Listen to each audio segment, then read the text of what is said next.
Looking for a podcast? Well, this ain't no ordinary podcast. This is the Three Bells Podcast with Triple J, Mundo, and Shane O'Mac. Acknowledge me. Coming to you live each and every Monday night from Monday Night Raw, Tuesdays with NXT, and Friday Night SmackDown, featuring WWE PPVs, news, and more. So tune in live and follow the buzzards. And if you're not down with that, we got two words for you.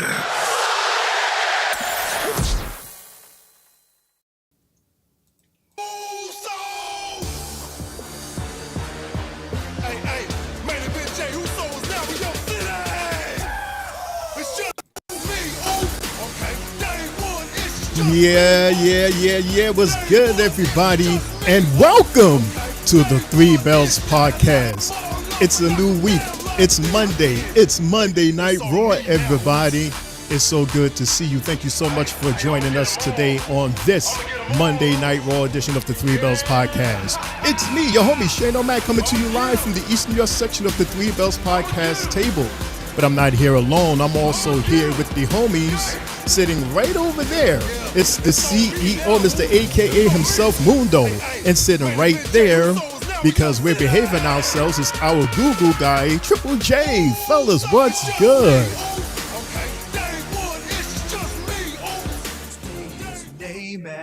He appears. Yeah. What's up, everybody? You know what time it is. Yeah. What's good, Three Bells Podcast? It's your boy Mundo, aka Mr. AKA himself, and goddamn, it's late, 11:30. My God, but you know what? It was an exciting episode of Monday Night Raw tonight, and I cannot wait to talk about it. Let's get to it. Triple J, what's going on, my brother? What's up?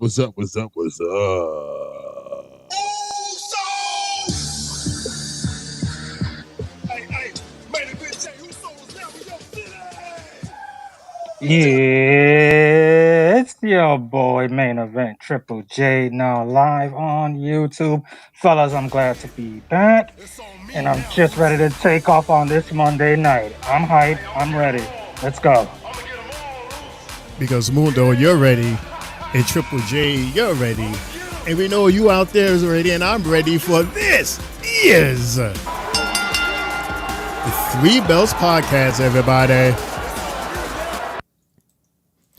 Wow, I have to admit, tonight we had a lot of promos, fellas. We're going to play a lot of promos. We had about maybe 5 or 6 matches. You'll figure out why I say 5 or 6. We've had this type of discussion last week, and we're kind of in that same discussion tonight. You'll see what I mean when we get to that moment. And especially when we get to our main event. I can't wait to get to that. It's going to be very exciting. But hey, let's talk Raw. We are having a Monday Night Raw coming to us from Cali. Ontario, Cali. Shout out to Cali out there. California love. Cali love. Yes. First off, let's go to the chats. We got our homie, Mr. Lawan. He's saying, what's up, fellas? What's up, Lawan? Lawan? What's good, Lawan? What's good, Wani? Oh boy, Jay, really? What? It's just only Jay could and would say that.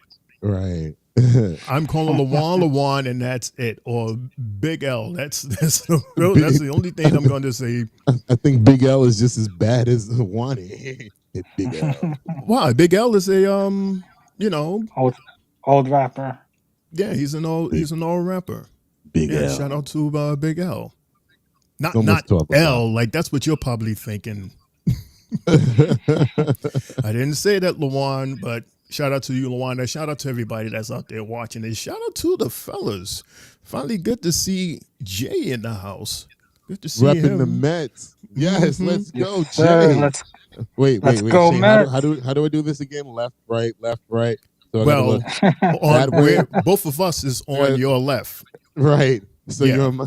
Okay. Yeah, I'm next to you here, and then Jay is. Shane, move your head. Yeah, I move have to your move head. my head. There you go. What up, Jay? What's good, bro? Yeah. What's going on? Let's go, Mets. No, Yes, Jay, let's go, no, Mets. Jay, you're looking at the Spanish table. You got to look at the other side.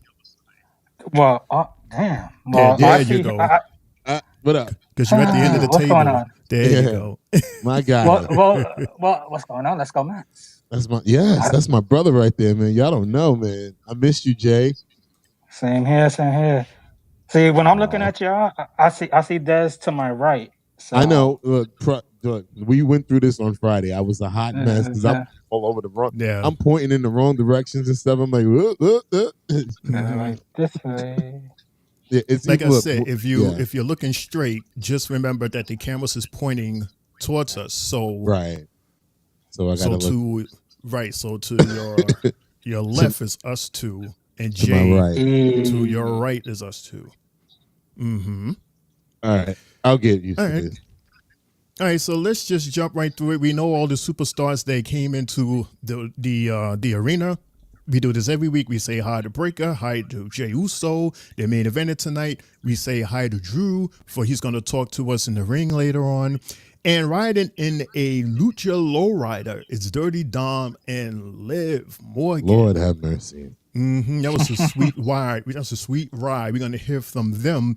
But the funny thing happened, Jay and Mundo, as they got out of the car and posed in front of the car and they started walking, the cameraman gets bumped by Bronson Reed and Braun Strowman for they continuing their brawl from last week. Right. I was saying something like that last week. Like that was you, right, Jay? You did say that. Yo, when I seen that, I was like, I can't remember. I'm like, I know I heard somebody say, remember when they used to do brawls and it just continue on? Yo, I thought about you for the moment I seen it. I was like, that's funny. That shit made me happy. And it reminds a lot of people of the Family Guy episode where Peter Griffin fights the chicken. Oh boy, yeah. The never-ending fight. It's never-ending fight, and we love it. We love it. Just when we think it ends, it's mostly the chicken that's down, and he always open up that one eye. We're like, shoot. Yeah, and they get that dramatic music. And that's what's going on tonight. They created this weird merch shop stand, something like a table with merch. Right, wall by a parking. It was so weird. What goddamn fan would be back there? Right. Buying shit. Like, are you kidding me?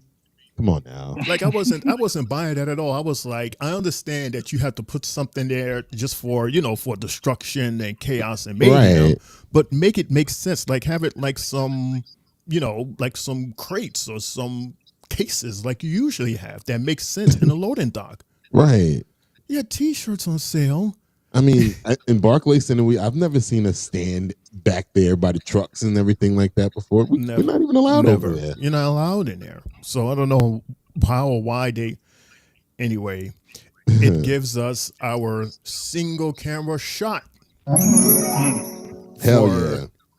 If it wasn't for that melee, which actually the camera stayed on, it went back to Liv and Dirty Dom as they walked all the way past the gorilla Shane into the ring. Yes. Did you see when Dom, after all that happened, Dom decides to take the only T-shirt that was still remaining on the table, nice and neat, and he fucking hits the shit onto the floor into the melee area. I'm like, are you really serious? Like, really, Dom? Like, bruh. But in that same frame, though, we got a nice shot of some LA championship belt. I'm assuming that was probably the Dodgers belt because it was the blue and white LA. I was like, okay, that makes sense. Yeah, the compliment, Real quick, I don't know which one of you guys, but I'm hearing an echo in my ears. Echo. You hear it? Echo.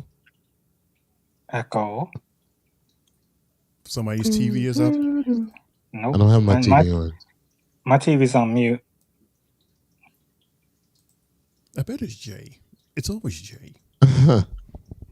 It's always Jay. It's going now. Okay, it's going. No, it's not. No, it's not. No, but it's not. I don't know if it's I don't know if it's going over the air. I'm hearing it though, but regardless, it probably is. It probably is. Okay. Watch this. Do you hear it? Well, let me talk. Me. Ooh, Shane, it's you. It is me? Yeah. Oh shoot! How is it me? Did you mute only yourself, or did you mute you and Jay? I muted myself. Oh no, I'm the culprit. Yeah. I don't hear it. What? No, I still hear it. I hear it. It's Jay. What? Ooh. Dum, dum, dum. See, my mic is on. Yeah, mute Jay. If I mute Jay, where's Jay at? Sorry, everybody, that we're doing this. Just give us 1 second. It's okay. Okay, so Jay is muted. Jay is muted. Jay. It is Jay. Yeah. Jay sitting there with the funny face on. It is you, Jay. Jay, I don't hear this. I don't hear the echo in my ears anymore. Are you sure your TV's on mute? Well, we can't hear you because you're on mute, but I don't hear the echo in my ear anymore. Okay, now you're unmuted. Jay? Is Jay frozen? Is he frozen again?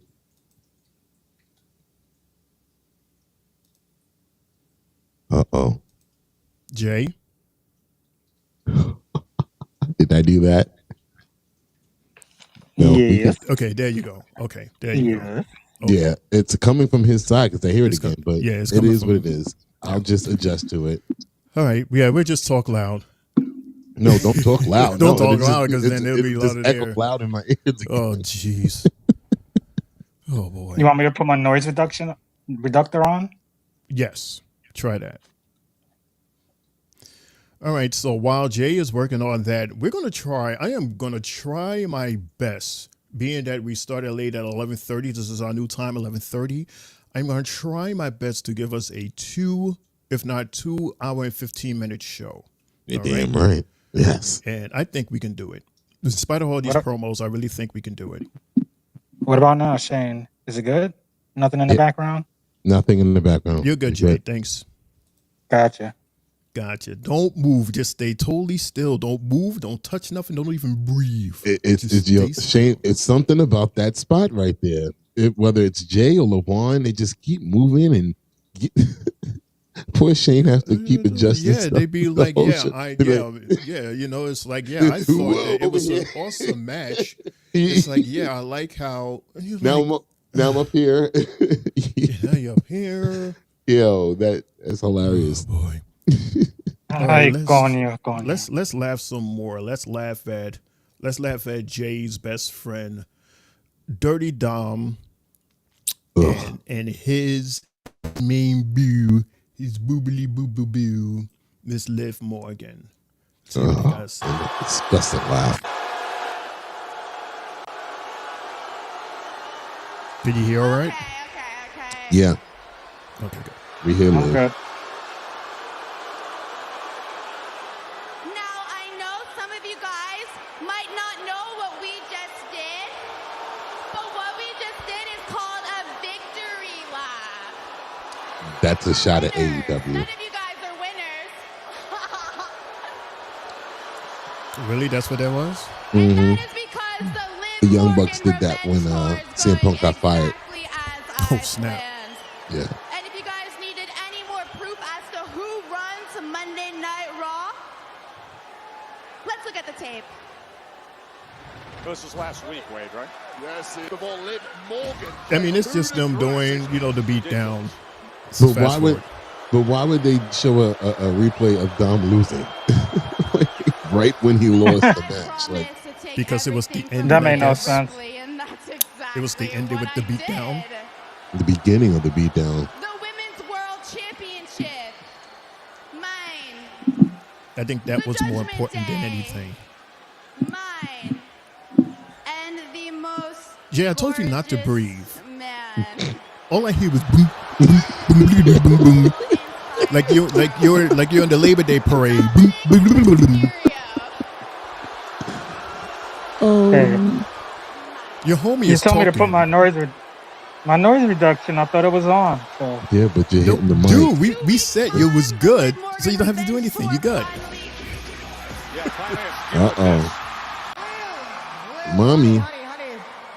With the Catwoman pants. Nice. 12 minutes, Shane. 12 minutes. How long? 12. I'm not going to hit you, okay? So you can take it easy. 12 to 12. 12 to 12. 12 to 12.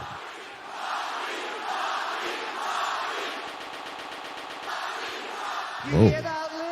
what the hell? Yeah, this website has really been bugging out tonight. I've actually had a hard time finding these clips, but I got them. Yeah, it was like that on my end when I was watching it in the beginning also. Like the first 15 minutes was horrible. Uh-huh. These really big boots you got on. What you gonna do? Exactly, you do His nothing. Get out of my testicles. face before I make you get out of my face. Okay, Ooh. okay, relax. But you know what? What you gonna do? Since we're talking about Dominic, maybe he would have stayed with you if you cared about him half as much as you care about Damian Priest. Ah. Nice. But let me guess, Shots fired. What did Rio want to come out here and say? Is it that week after week of me bashing your knee and you're no longer clear to compete at Bad Blood? Yep. Is that what it is? That's just better. Clear. But you know what, Rhea, too bad, because I'm not going to let you get out of this match because I'm going to beat you. Oh, I forgot to do And I'm not something. going to beat you Keep watching, because fellas. I'm bigger than you. Mm, I'm not going to beat you because I'm stronger than you. because you're not. I'm going to beat you because I'm smarter than you. Questionable. And I've had you beat up here for months. So please, Rhea, Possibly. please tell us what was so important that you had to come out here and interrupt Daddy Dom's and I victory lap. Please, let us know. Oh, God. Oh, Liv. That's actually not what I wanted to say, no, because when it comes to Bad Blood, I'm fully cleared. Oh, shit. This She wasn't message limping. is actually for both of you. Basically. Dom, you always want to stick your nose in the Women's World Championship business. You know, you're the only Facts. reason that Liv won my championship in the first place. Facts. You're the only reason Liv has retained that championship every single match. Facts. Adam Pearce has decided something. What? Dom, at Bad Blood, you're going to be exactly where you deserve to be. Behind bars. Uh-oh. Because Again? in our championship match, you're gonna be hanging in a shark cage. Yeah. Exactly what I wanted. Like Paul So, Bearer. Liv, Yeah. at Bad Blood, when there is nowhere to run and nowhere to hide and no one to help you win, I'm gonna win back the one thing that I never lost. Facts. My Women's World Championship. I can't wait. That's right, Will. Love her. And another thing. Uh-oh. What I said before, I take it back. Oh, that big old headbutt. Vicious headbutt that was. Jeez. Is an absolute. All right. Shout outs to Joe for knowing what a headbutt is. Shout out to Joe. All right, Joe. Thank you. Mm-hmm. He's still learning. He apparently is learning. So Hey, look. Last week, bro. I mean, he impressed me last week with that match between Io and Bianca. So shout outs to him. I got it. I was hard on him, so I got to give him his flowers for that last week because he made that match even better. I mean, like I say, he's learning. So I say give him like to the end of the month. Next month, because we're already close to the end of this month, right? No, he just I'm just started this saying. month. Yeah, no, I'm just saying because remember last time you were like, I'm really hard on him, and it was only like his first or second week, but I'm noticing his improvement, and I want to call him out on it. Just the same way I was just like, how are you the play-by-play guy and you don't know the moves? But giving him his flowers, he made that ending of that match last week go viral, along with the move sets that these women did. But his voice and his dramaticism and all that, it made it even more. Yeah, I like his voice, and it's very dramatic and very informative. And That's that what do you call it? That's that sports voice right there, man. totally gives WWE the Raw program a different level that we haven't seen. I love it. I like it, Jay. You like it, Jay? Yeah. I love it. That's the voice we need to hear for the playoffs or the wild card for the Mets. Yep. Just like I want to quickly hear your voice, Mundo, as we quickly talk about match number 1, which was Sami Zayn versus first time in the match, Ludwig Kaiser. Ludwig Kaiser. Talk about it, Mundo. All right. So yeah, this match was obviously brought on by Ludwig's. How do you say it? His loyalty to Gunther. But it's like last week, Sami was only just saying like, why are you so loyal to him? Even though we got a backstory between the two of them as far as Ludwig and Gunther, and that they've been friends for like years, like outside of WWE, they've been friends for like since they were kids. So it's understandable. You want to see your man's succeed, and then eventually somehow you'll succeed and your man's will be happy for you. So anyway, I had an ouchie moment. That's something that I personally coined in my notes, but I don't think I've ever said on air before. So here's the first ouchie moment ever on the air. Ludwig pushes Sami Zayn while he was on the barricade, and he was, a little wobbly there, and he just outright pushed him, and he fell into Samantha's chair, but shoulder first. And I mean, those computer chairs are not the softest things in the world, and not to mention that it hit up against the other barricade, so it looked like a nasty fall, honestly, shoulder first on top of that. So I was just like, ooh. Yeah, I was like, ooh. And then Sami hit him with a nice sunset flip power bomb from the middle rope. I don't know, something about that move is like, it's kind of like a little janky to me, and it doesn't matter who it is, because when they do the flip, they have to land on their feet, but then they have to also pull the opponent off the rope and then land a power bomb. So it's like a little stutter step to me. I don't know how we can clean it up, but all in all, it made its effect. And then the exploder suplex that got countered by Ludwig. And then Ludwig hit that running drop kick into the ring steps outside. I was like, ooh, this might be over. But he never capitalized on it. He just left Sami out there on the by the ring steps. And I was like, why would you do that? Isn't the name of the game is to win? So when you hit that move, you bring the guy back into the ring and you get the 1, 2, 3. Why would you go back into the ring, argue with the ref a little bit? I was like, that was kind of dumb, but whatever. And then eventually Sami was able to actually hit that exploder suplex into the corner, and it was a beautiful kick to the face by Ludwig when Sami was trying to go for the haluva kick.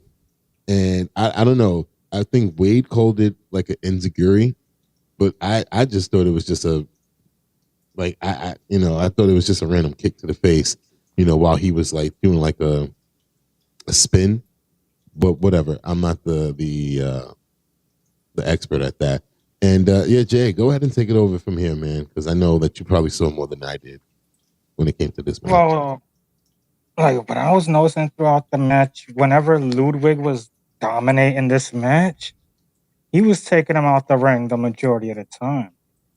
He would either have him by the steps where he ran around the ring and drop kicked his head onto the steel. I thought that was an amazing move that he did.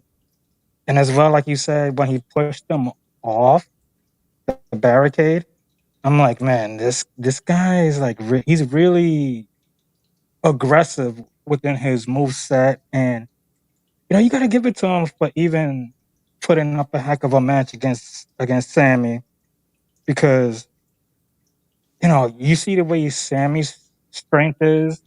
He does he jumps off the ropes, he jumps backwards, and, he catches you with a nice heavy clothesline. And it seems that's usually his setup towards winning the match. And also, Ludwig could pretty much he was pretty much countering a lot of the moves. Also, Sami counted back to him. And that's what really offset the match. And, the first time he tried for the haluva kick, he was like, shit, he got him. But no, Kaiser literally countered right there. And then I feel like he made that wrong move towards the end of the match.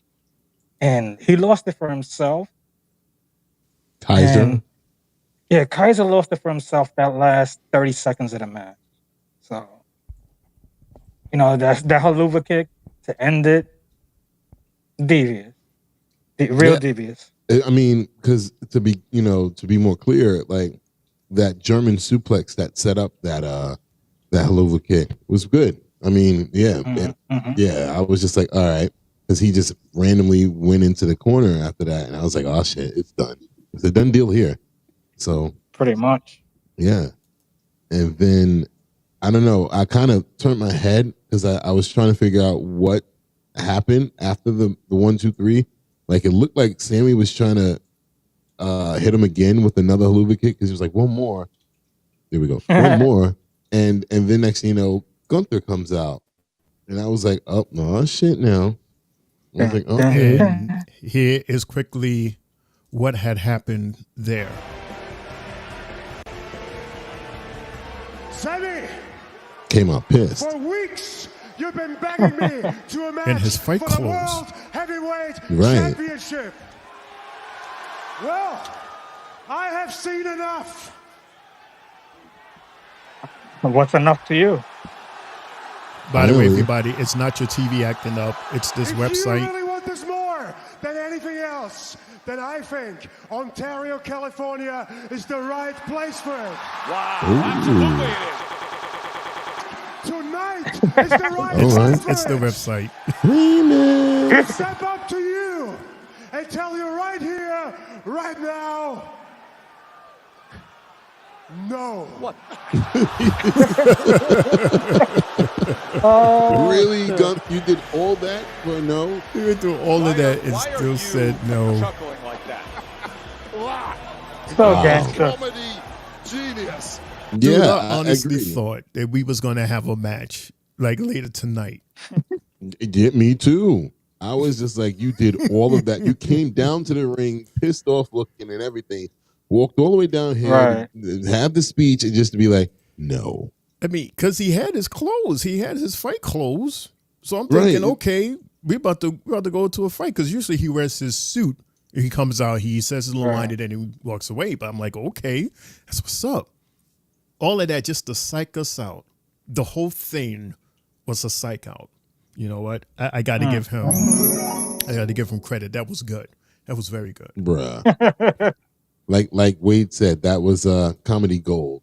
To build all that up and just to be like, no, like that's crazy. That's wild. Okay, he comes out and no match. Yeah, right. So right after that, we go backstage for the New Day. What's going on with these guys? Are these guys ready for their match tonight? Let's see what's going on with them. Where you at? Here you is. Here they go. Hey, man. Oh, what's up, man? What's up, dude? Hey.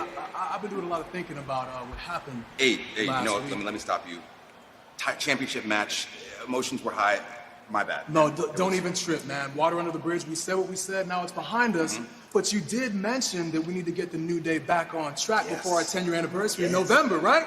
Yeah, so I did a little digging in the archives, and I found some of the items that made the New Day the New Day. I'm talking about the booty holes, baby, and look at her. Look at her. Baby Look girl, at her. how That's you right. doing? Just look at the booty hole from WrestleMania. So we bring it all back out. We get to clap it one more time. You know what I'm saying? We make everybody feel good. Let me stop. He has a big old booty hole around his I feel wrist. like all this was fine and we were on top. We're champions. I feel like you can do whatever you want, but we haven't had the titles for like 3 years. We've been losing matches. I just feel like we got to get a little more serious. We got to lock in, man. Right. You know? This isn't what you meant, right? No. Okay. No, you're right, man. Because like, why would we go backwards, man? It doesn't even make sense. I tell you what, man. I made good decisions over the past few weeks, have I? You said it, not me. Okay. Fair. I'll tell you this. Over the next few weeks, when it comes to the New Day, you call the shots, man. Yeah. All right. We got a plan. It's your plan, bro. Right. You be the QB. Good with that. You know what I'm saying? You quarterback the team. Oh, so he's the leader. Look, you guys, I American know I've been baby. telling you what to do to become champions, but it's also important to know what not to do. And you're looking at it. Don't ever become like a couple of has-beens that need to bring out toys and sugar, try to reignite a dead spark. Whoa, there goes Uncle Howdy, look! You shook, bro! He's still scared. That's cute, but we're done. We're done with the Freak family, okay? I got my crew focused on serious competition. Yeah, to psych him out Which it for a doesn't look second. like I'll be finding anywhere here. Okay. I run the play, right? You run the play, the QB, what's the play? First play is we show American made exactly what we're made of. And exactly why we're 12-time tag team champions, your boys, the New Day!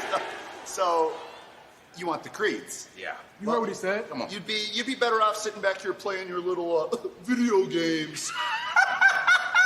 Nerds! Oh my god. But you're on. Did he just bite a line off the OC? I don't know. He's got a really high-pitched voice, man. It's really strange, man. Nerd. What?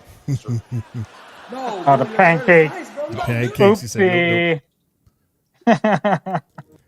And that was and this dude, he thought he was telling him to wipe off something off his shirt. Yeah, right. Like, man, don't bring all those goddamn pancakes in. No. Right? He was like, no. He don't want to go backwards. Yeah, that was cool. I like that.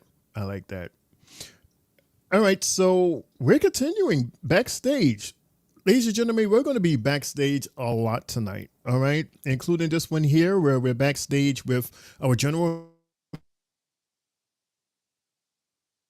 With who? What just happened? What just happened? We're backstage with who? Yo, I think we just lost Shane. Yeah, hold on. We don't have to overreact. It's okay. It's a little glitch in the system.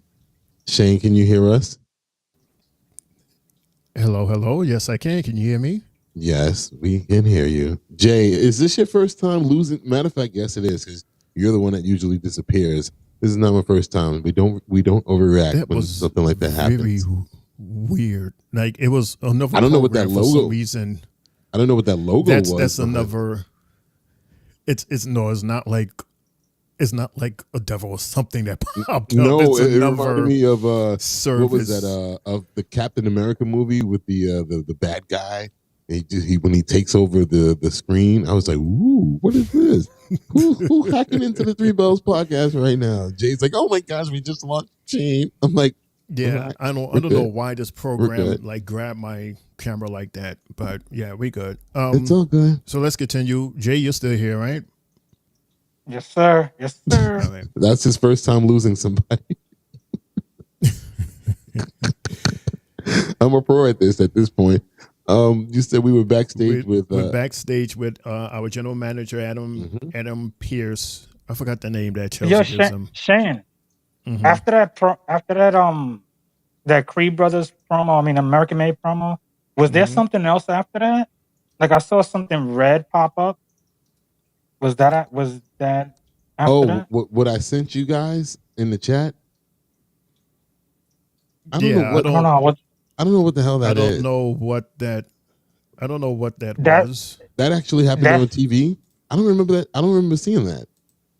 That symbol that they gave, like the way that turned around and gave all of that shit, it's basically letting us know Eric and Ivar are soon to come back as the War Raiders, because those letters equal war, and in their talk.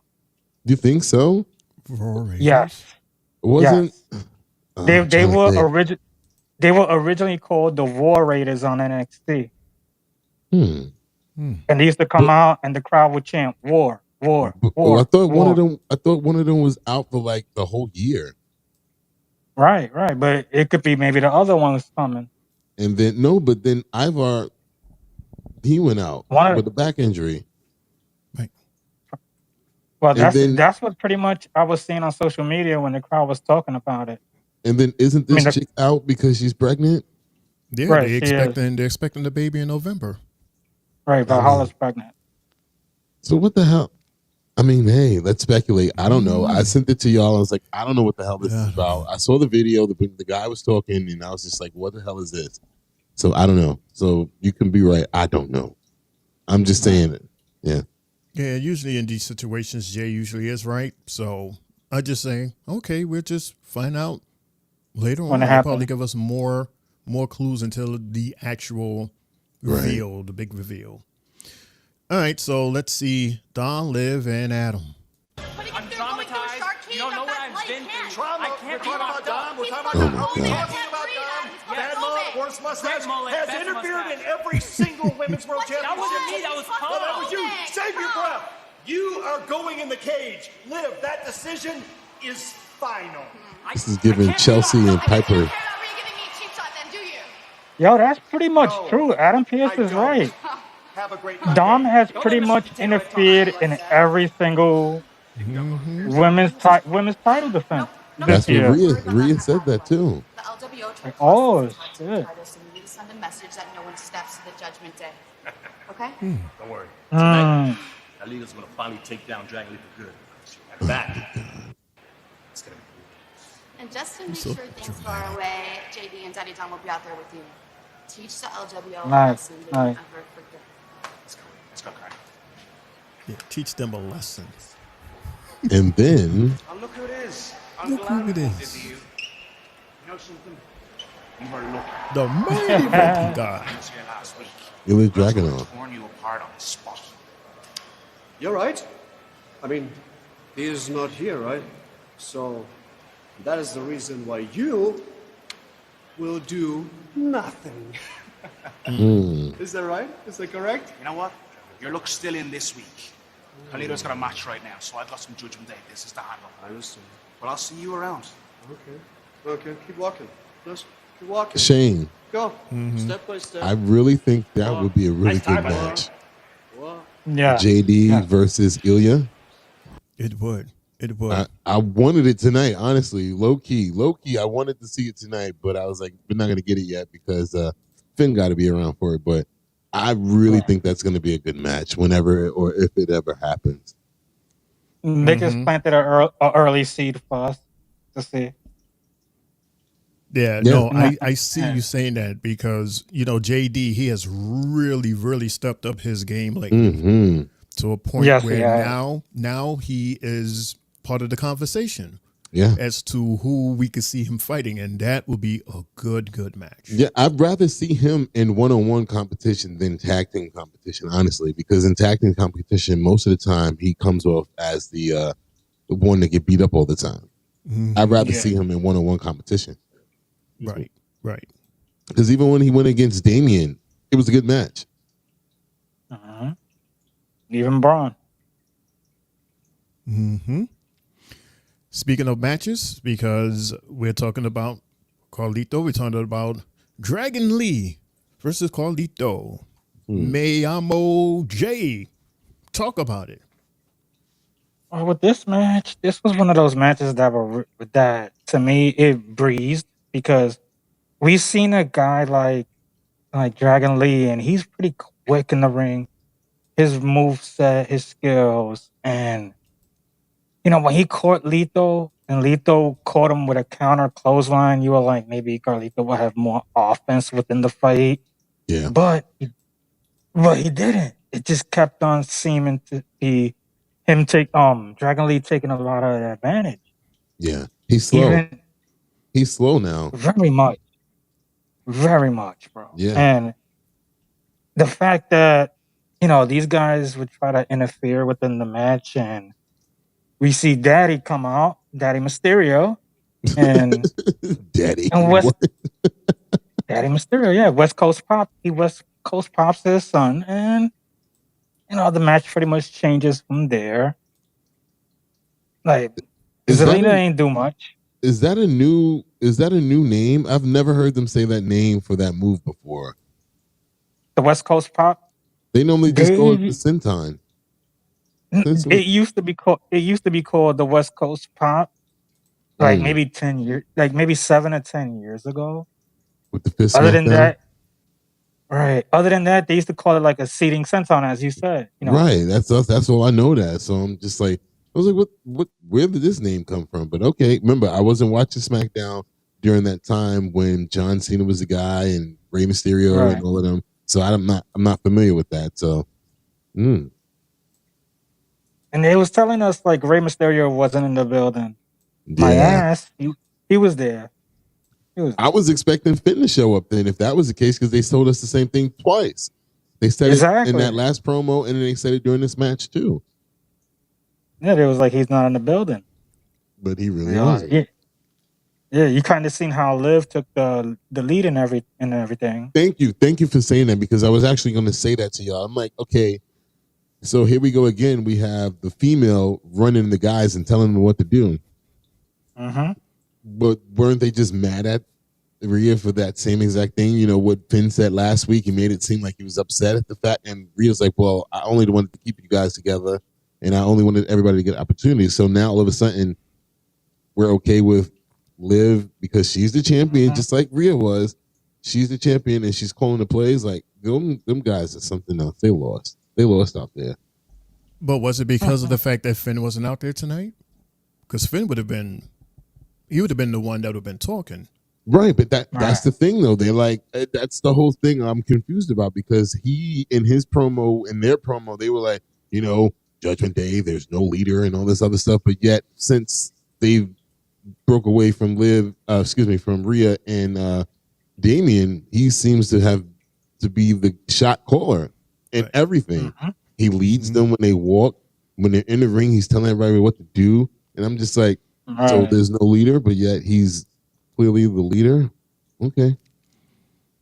And damn, y'all, they said Carlito was a 80 in 2K. Jesus Christ. He's not an 80 in real life. He's not 80 in real life. That's off of respect. I thought the same thing, Jay. I kid you not. I was like, 80?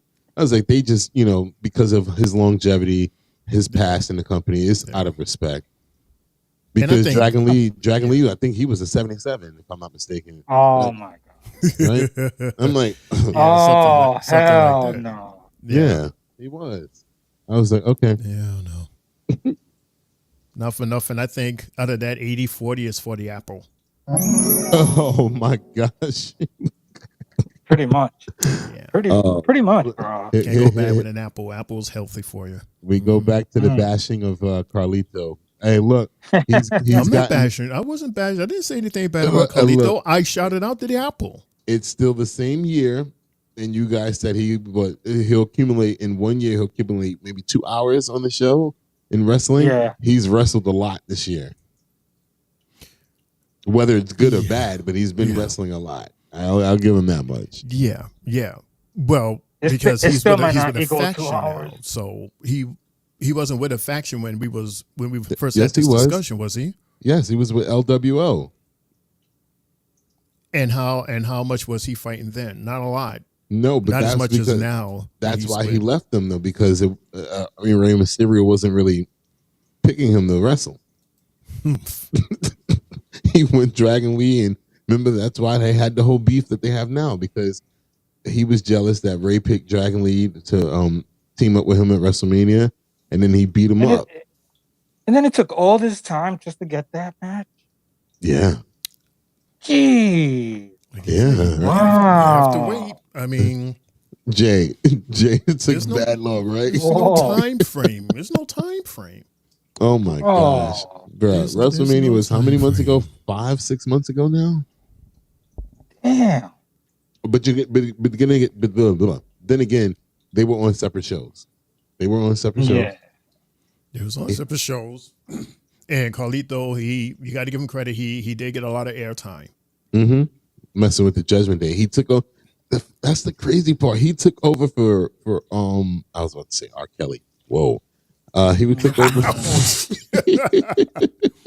He took over for R-Truth as the comedic, the comedic relief of the Judgment Day. Relief. Yeah. Yeah. I can't believe I was about to say that. Whoa. Kelly. Oh my goodness. Ooh, wrong R. Everybody would have peed on the chat. Oh. Anyway, congratulations to Dragon Lee for his victory over Carlito and friends. Speaking of friends, we are going backstage. Those friend.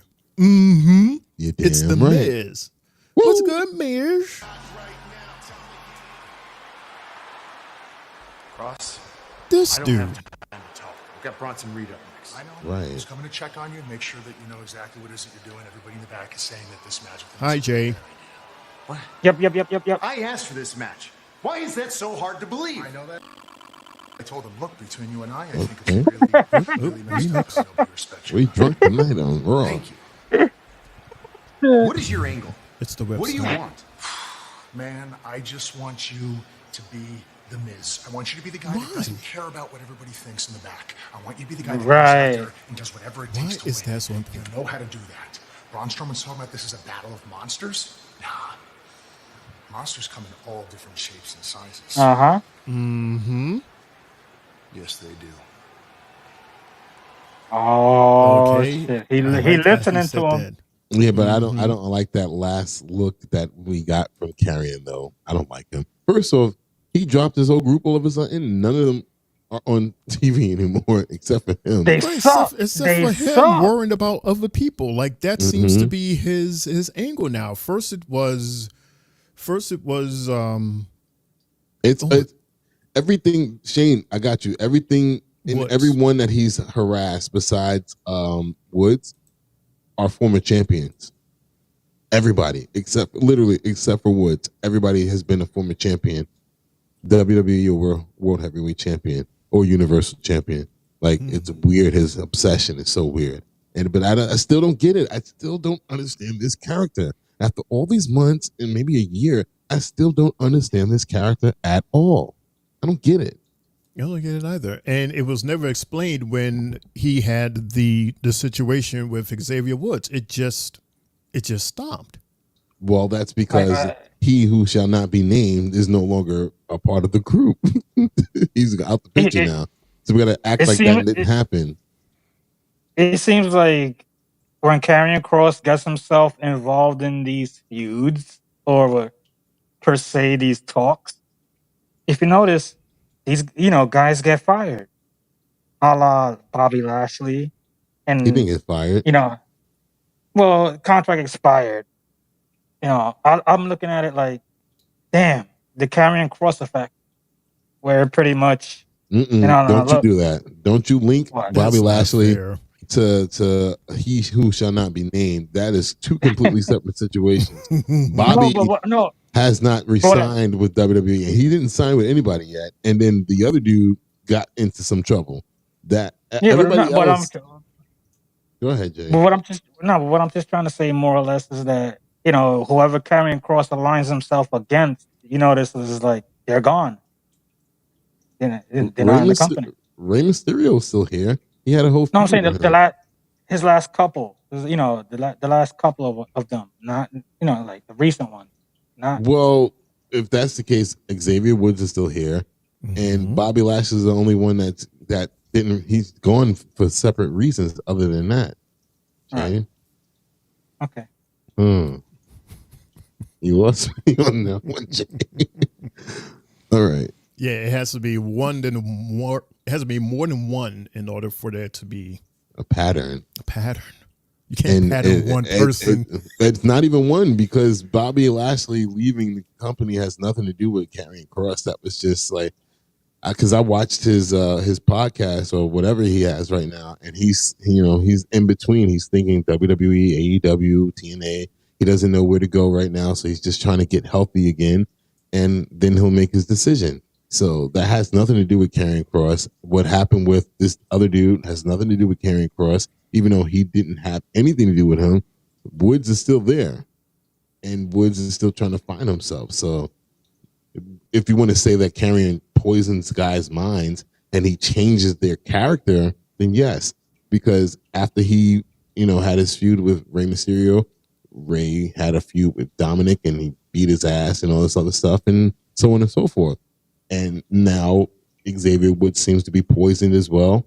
So that effect, yes, not about being gone. I don't get that one, but. Speaking of found and gone and here and now, let's hear from Sheamus, who's right here with who? With who? Kelly. Yeah. I love saying her name, Kelly. I love when you do it 5 times straight. Yeah, Joe Wade, I am here with Sheamus. And Sheamus, I do want to address what happened last week. Pete Dunne secured the victory after hitting you with a cricket bat. Do you feel as though you are now done with Pete? Miss Kelly, that Pete Dunne fella really hit me for 6 last week. And since it happened, I've had people on the streets, in the airport, and yesterday at the Titans game in Nashville chant, "Call him Butch. Call him Butch. Call him Butch. Butch. Call him Butch. Butch.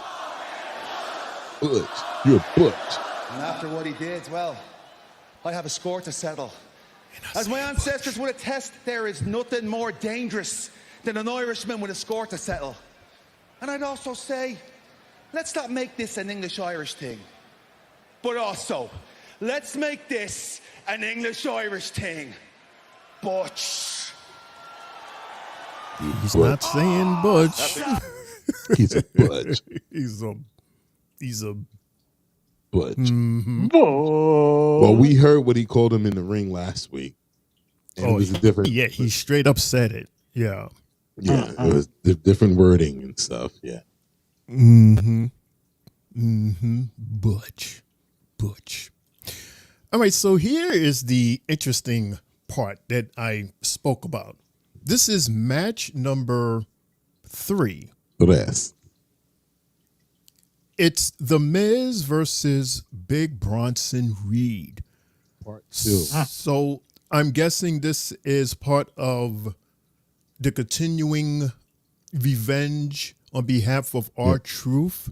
Well, yeah, remember, because their first match, if I'm not mistaken, was a street fight. The match they had a few weeks ago between the two of them. And so this is part 2. Right. And so the Miz came out, and then Bronson Reed comes out. Yeah. And just as he was about to hit the steps, we get the chicken. The chicken comes back and attacks Peter Griffin. So like the chicken. Hold on. Yeah, the big yellow chicken attacks Peter Griffin again. Yeah, you're right. So now we have Braun Strowman once again continuing their little back and forth for the top of the show. Right. Because he comes out from the audience and he just jumps right at him. So now they're going at it, and the Miz is like, yo, what are you doing? What's going on? What are you doing? Right. And then here comes Mr. Reed. He comes off from the ring and just splashes both of them. Bruh. And then it was to a point, Jay, where the Miz just left. He just said, yo, I'm out. the match never started. It's like, what the fuck am I out here for? The match never started, so then it turns into match number 3, Strowman versus Reed. Because they was going at it, and then I guess now, Mundo, we have, I guess Raw saw the security from NXT because they amped up their security tonight. Did you see how many security guards that came out? Yeah, they had a lot of security guards, but still, they don't compare to NXT. NXT got some big dudes. Yeah. Raw just had a whole bunch of little dudes It trying to just get had a out whole of bunch the of guys. Please stop it. Stop doing what you're doing. And next thing you know, you see two security guards get tsunami'd, and then you turn your head and you see two other security guards get chokeslammed at the same fucking time. I'm like, come on. You got all the security for nothing because they don't do nothing. And then you hear Wade in the back, I'm like, they don't get paid enough for this. Oh my gosh! It was like 20 security guards. It was all, and they did nothing. They did absolutely nothing but get beat up. Like they got beat up. Amazing. One guy was thrown over another guy, and both of them were tsunami sandwiched. I mean, getting thrown over the ropes. I was like, my God! But then we almost got a superplex from Braun to Bronson, and I'm like, yes, give me that. But then I was looking at the ring. I'm like, it's the LED ring. They're not gonna break that. So I'm like, ugh. Like we did the rope thing last week. So I'm like, there's nothing that they can do this week that's like earth shattering. So I'm like, oh man.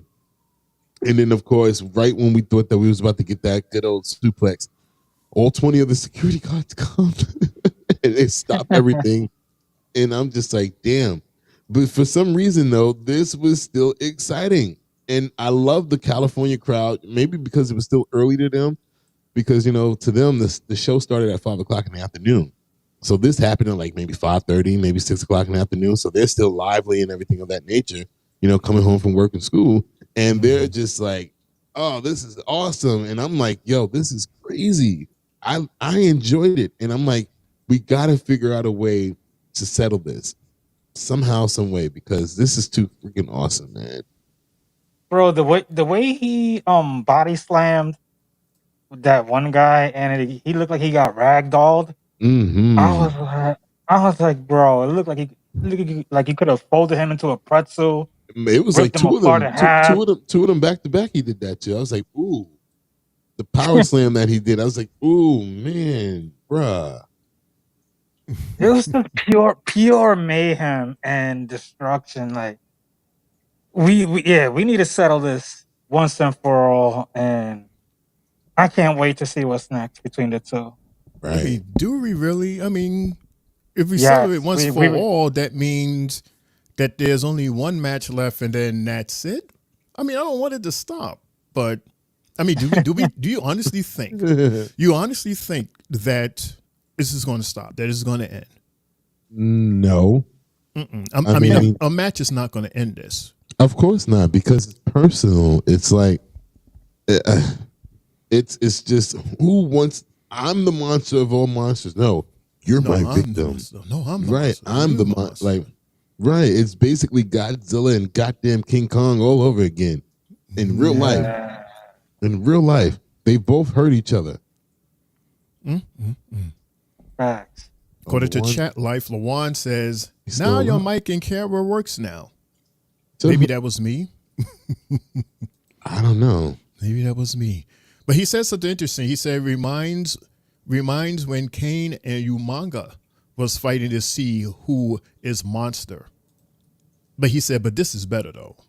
Well, I don't remember that. Again, I wasn't watching WWE at that time, so I don't really know much about that. But yeah, This is insane.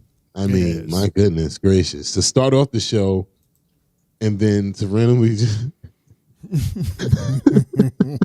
the way that shit happened though was so funny. It was just mad random out of nowhere. Like what just again, it's like somebody just flew across your screen and you're just like, what the hell just happened?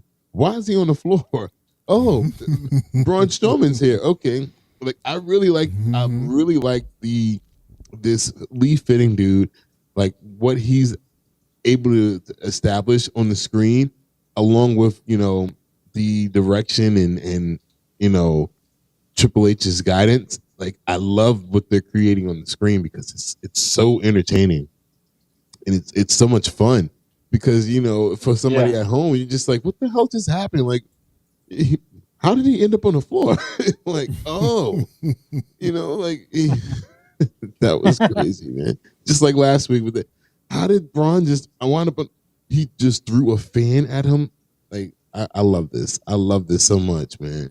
And it's not even about a title or nothing. It's just about dominance. It's so cool.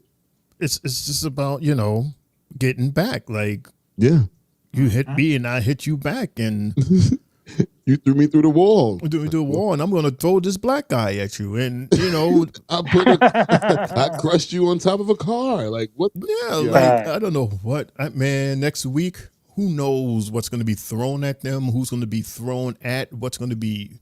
Right? My Lord. But whatever it is, I hope it doesn't end. It can't end next week. So you don't want a match? You don't want a match yet? How about at the pay-per-view? You want a match at the pay-per-view? Also, yes. I want a match next week we're going to have, but that's not going to be the end of it. But would that be the first actual match? Like, because this started as a match, but then they just took it to the back, and then it's like, fuck it. Right. So now they're going to have this as the match. It's like they're going to settle this once and for all. But I think whoever loses this match is not going to take that loss, lightly. Bronson which is why they're going to continue this. This build for Bronson, he cannot take a loss. If they do decide to do a match next week, whether on Raw or Bad Blood, because the pay-per-view is next week, right? Yeah. So if they do decide to do a pay-per-view, a match next Monday or next Saturday, Bronson cannot lose because this is all about his build to being a main event superstar or just a person of, just being important. Right. And if Braun loses, he's gonna be like, "I ain't done with you. Right. I want more. I want more." And we won't knock him because it's Braun Strowman. He's a former champion. Right. He has nothing to lose. It reminds me of the feud that he had with Roman. Win lose, and he's like, "I'm not done with you. I want to fight you again. I want to fight you here. I want to fight you there." He don't give up. Right. He has there's no downfall for him on this one because again, wasn't he cut? He came back. So this is his second time around, just like Nia Jax. It's okay. Nothing has to happen right now. We got long-term things going for you. So yeah. All right. He's building somebody else. Right. Shane, did you think that they could find somebody who could actually work with Bronson and actually help build him up? Like what's happening right now? Like I couldn't figure out who they could pair him with to actually make him relevant, but they found it. Triple H found it. I'm just like, wow. Imagine those two as a tag team. Oh, forget about it. No. I wouldn't want them as a tag team. No, they'll be too dominant. You'll never believe anybody could beat them. Nobody. No. Exactly. I like what they're doing right now. I like them fighting each other. I don't want them as a tag team. Yeah, no. I agree. Lawan says something interesting. He says, when Seth comes back, who wins that match between him and Seth? Him being Bronson? Well, it depends on where we are in this build of Bronson Reed. If he's still on the rise, it'll be him. It'll be him, Bronson Reed, squashing Seth, it's fine. Seth is already established. It doesn't matter. Right. We know that match is gonna happen. Yeah, when Seth come back, absolutely, he's gonna seek revenge, of course. So Yeah, you done hit him with 6 tsunamis. You goddamn right. He's not gonna let that go. We just needed to get Seth out of the way of Punk versus McIntyre for Bad Blood, because Seth has, he has problems with both of them. But we already saw the referee match, so get out the way for a minute. Right. All right, so after all of that being said and done, we're going into the ring for, remember last week how we had that promo from CM Punk? And now the guy that is his arch enemy, he's in the ring and he wants to do what CM Punk did to us last week. He wants to talk, speak his mind. Oh, man. He wants to let us know what's going on, Mundo. Yeah, I didn't see this, so this is new to me. Let's go. Yeah, here we go. And apparently the website didn't either. I had to grab this video from someplace else. So thank you. I'm blacking my screen out so I can pay attention. Okay. Okay, his screen is black so he can pay attention. Okay, here we go. I promise I'm going to make you bleed. I promise you're going to have to kill me. Oh, I'm sorry. I have to start from the beginning. I'm sorry. This is the beginning. I promise I'm going to make you bleed. Oh, there's the beginning. I promise you're going to have to kill me. I'm prepared for this to be the end of CM Punk if you're prepared for this to be the end of Drew McIntyre. I've been thinking about Punk's words all week, and not just the words, the look in his eyes. He meant every single word. For once you were real, you were truthful, Punk. You're ready to sacrifice it all for this to end, and so am I. What? I've always told the truth. I've always been honest, especially when it comes to Punk, but usually I keep the personal stuff to myself because I'm fighting a greater cause. But I'm going to put it out there. You want to put it out there, Punk?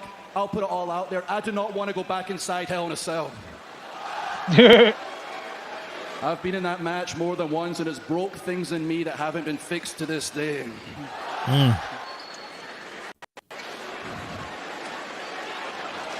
Your sisters begged you not to do this match. Your wife begged you not to do this match. Right. My family's begged me not to do this match. They know it's gone too far.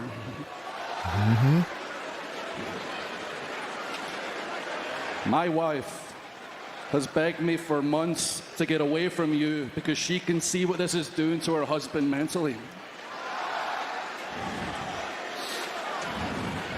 It's time to go, dude.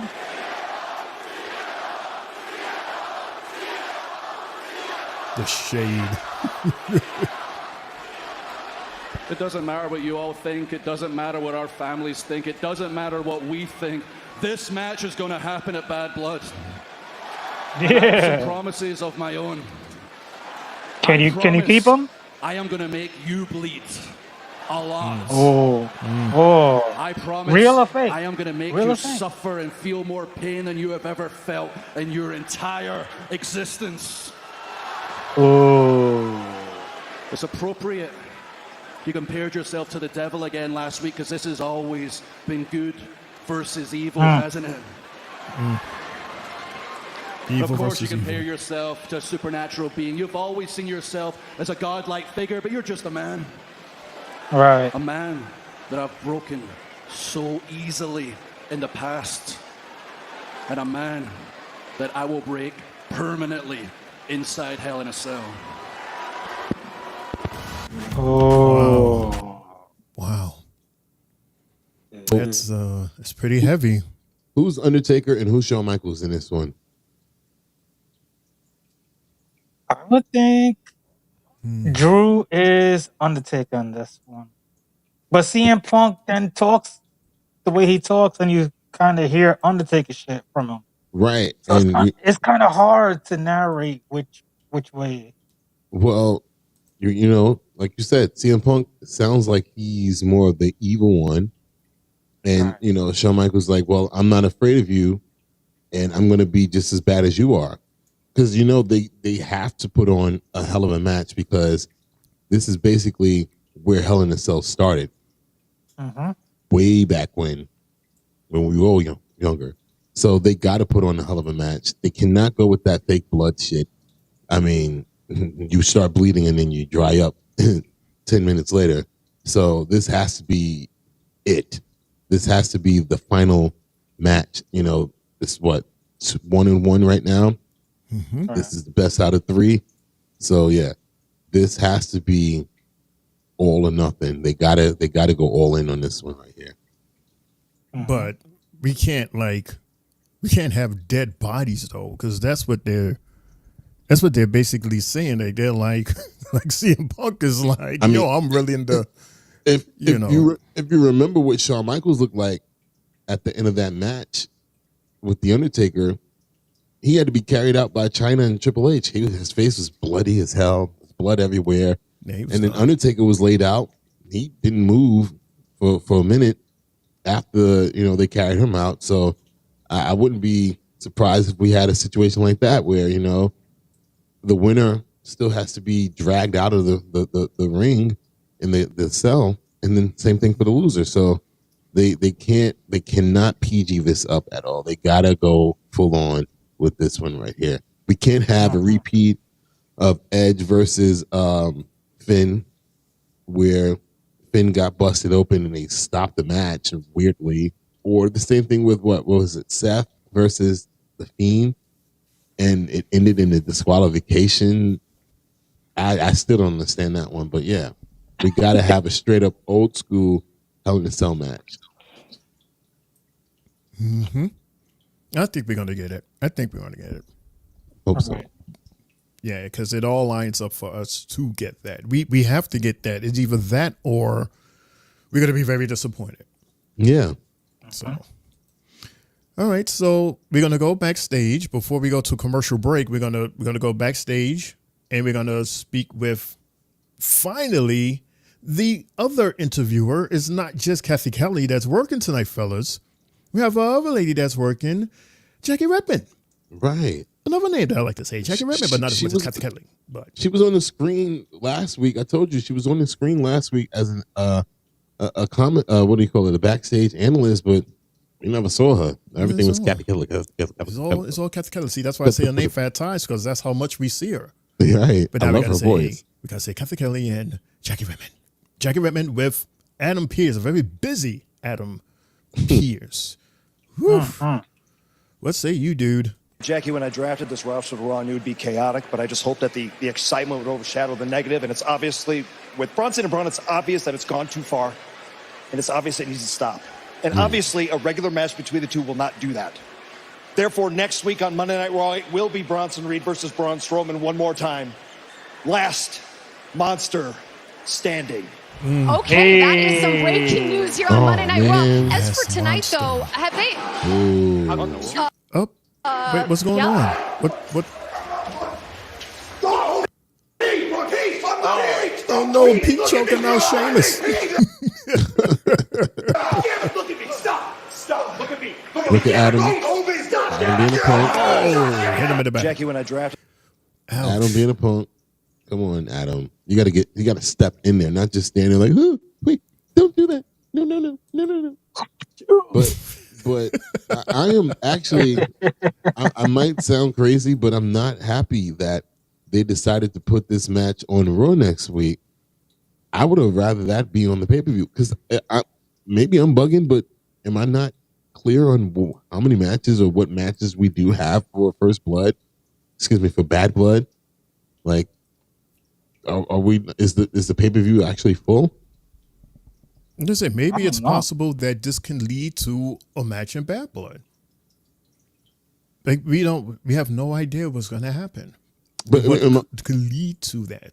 Right, but am I bugging though? Like, it is Bad Blood. All I know is that, you know, Roman and Cody and them, and then Rhea and Damian. Damian and Yeah, and Finn.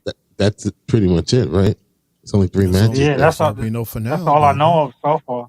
Right, for a pay-per-view to be happening next Saturday, it's kind of odd, but I guess. It'll We're be gonna fully probably get. loaded. Yeah, Friday and next week.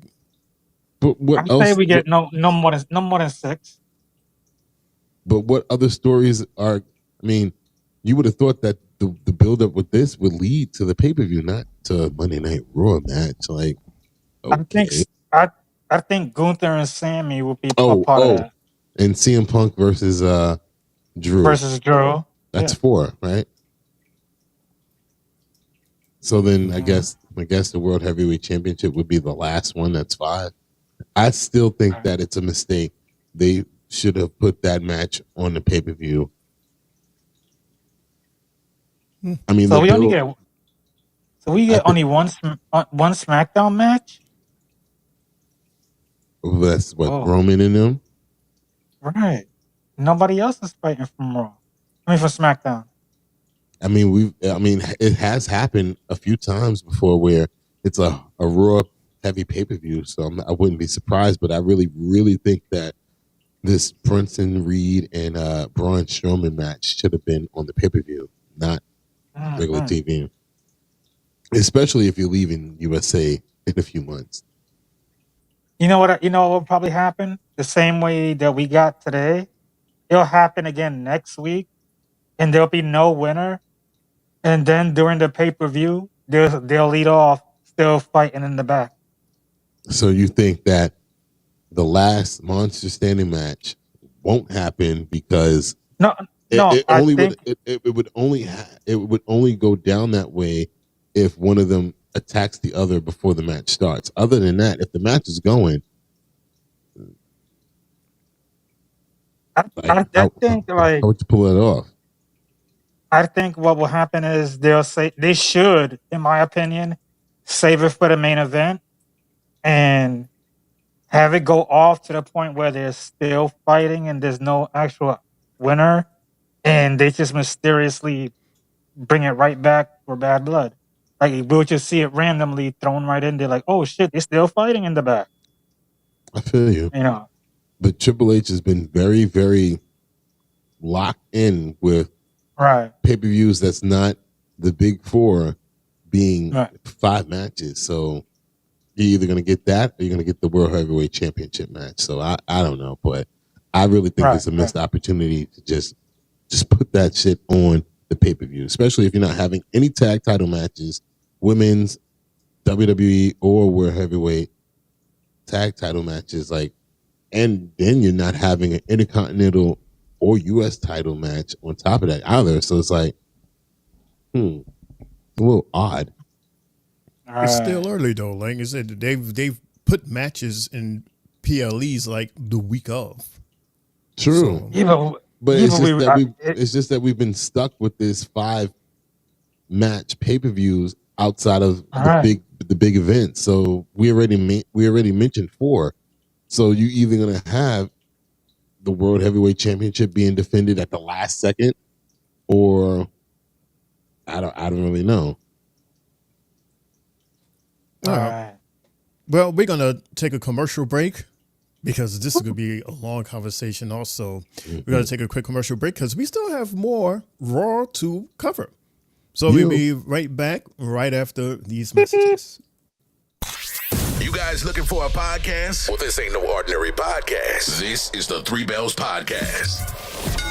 With Triple J, Mundo, and Shane O'Mac. Acknowledge me.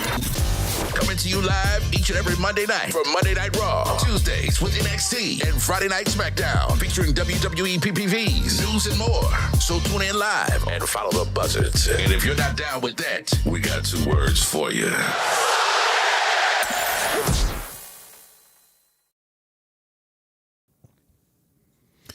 And welcome back, everyone, to the Three Bells Podcast for our Monday Night Raw recap show. You know, we do a lot in order to get ourselves ready for the show. Jay, I'm looking at you, so take your time to get ready.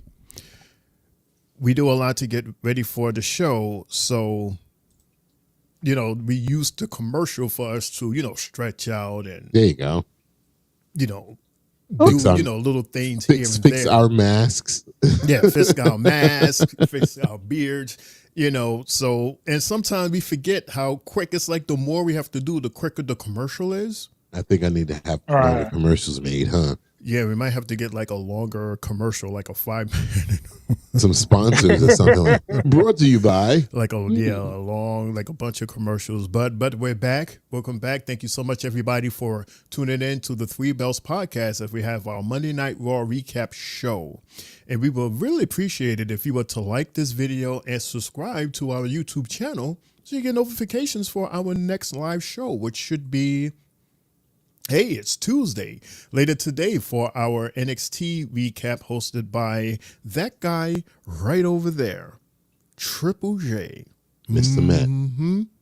Mr. NXT. But for now, we're going to continue to talk about Raw. And before we hit match number 4, we are going to the Gorilla area where we are having a conversation with Damage Control. And they have something to say to our current women's tag team champions. Let's check this out. Yo.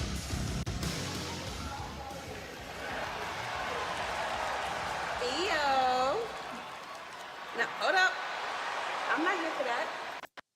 I'm here to give credit where credit's due because you and I, we had one for the ages last week. Now, don't get me wrong. You caught me slipping, but just let me know when you want to run it back because you best believe that's not happening again next time.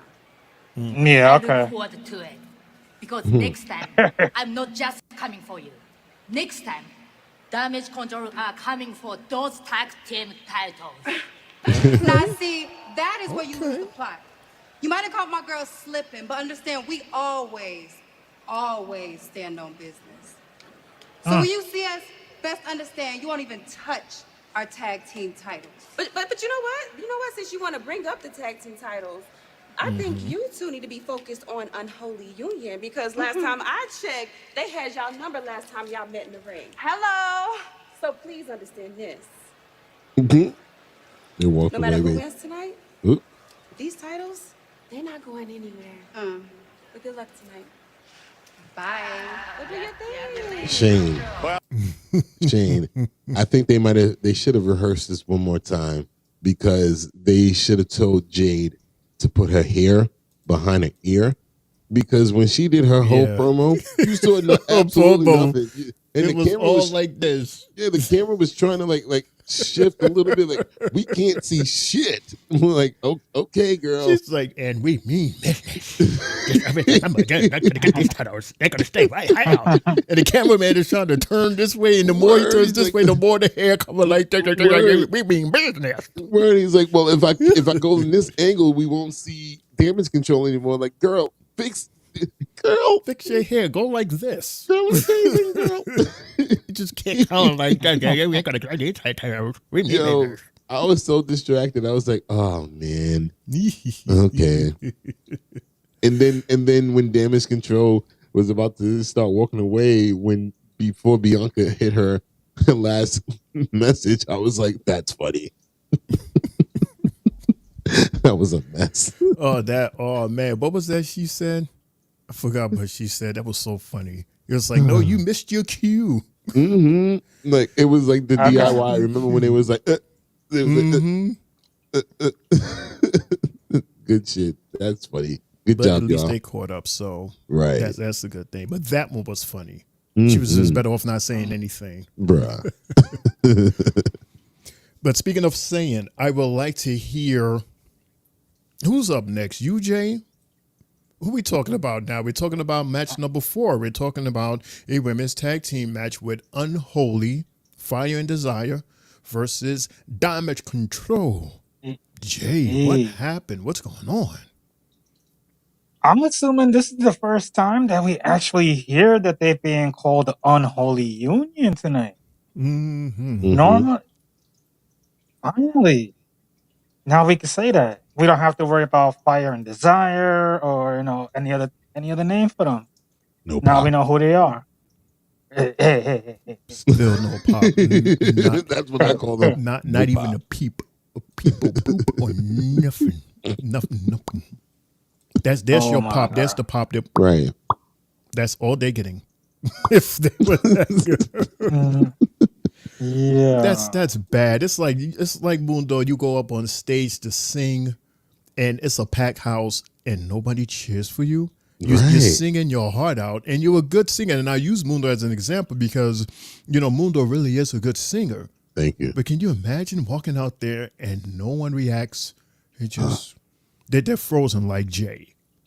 Right. Jay's wondering, like, am I actually frozen? No, you're not frozen. No, you're not frozen. Your wire, we see your wire shaking. So yes, that was last week. That was last week. You say, but Jay, take it away against Mr. Union and Control. Well, with this one, I kind of like how EO was setting the pace for this match. She did a lot, especially with her the springboard drop kick, her meteora. Her skill set was just off the hook this match. And the fact that when they double teaming, they double team the right way. One could go in the ring, do an in-ring move. One could jump the other way, do an outside move. They know exactly how to take out their opponents before their opponents can interfere. And you've seen how they dominated this one. And, kudos to them for getting this one.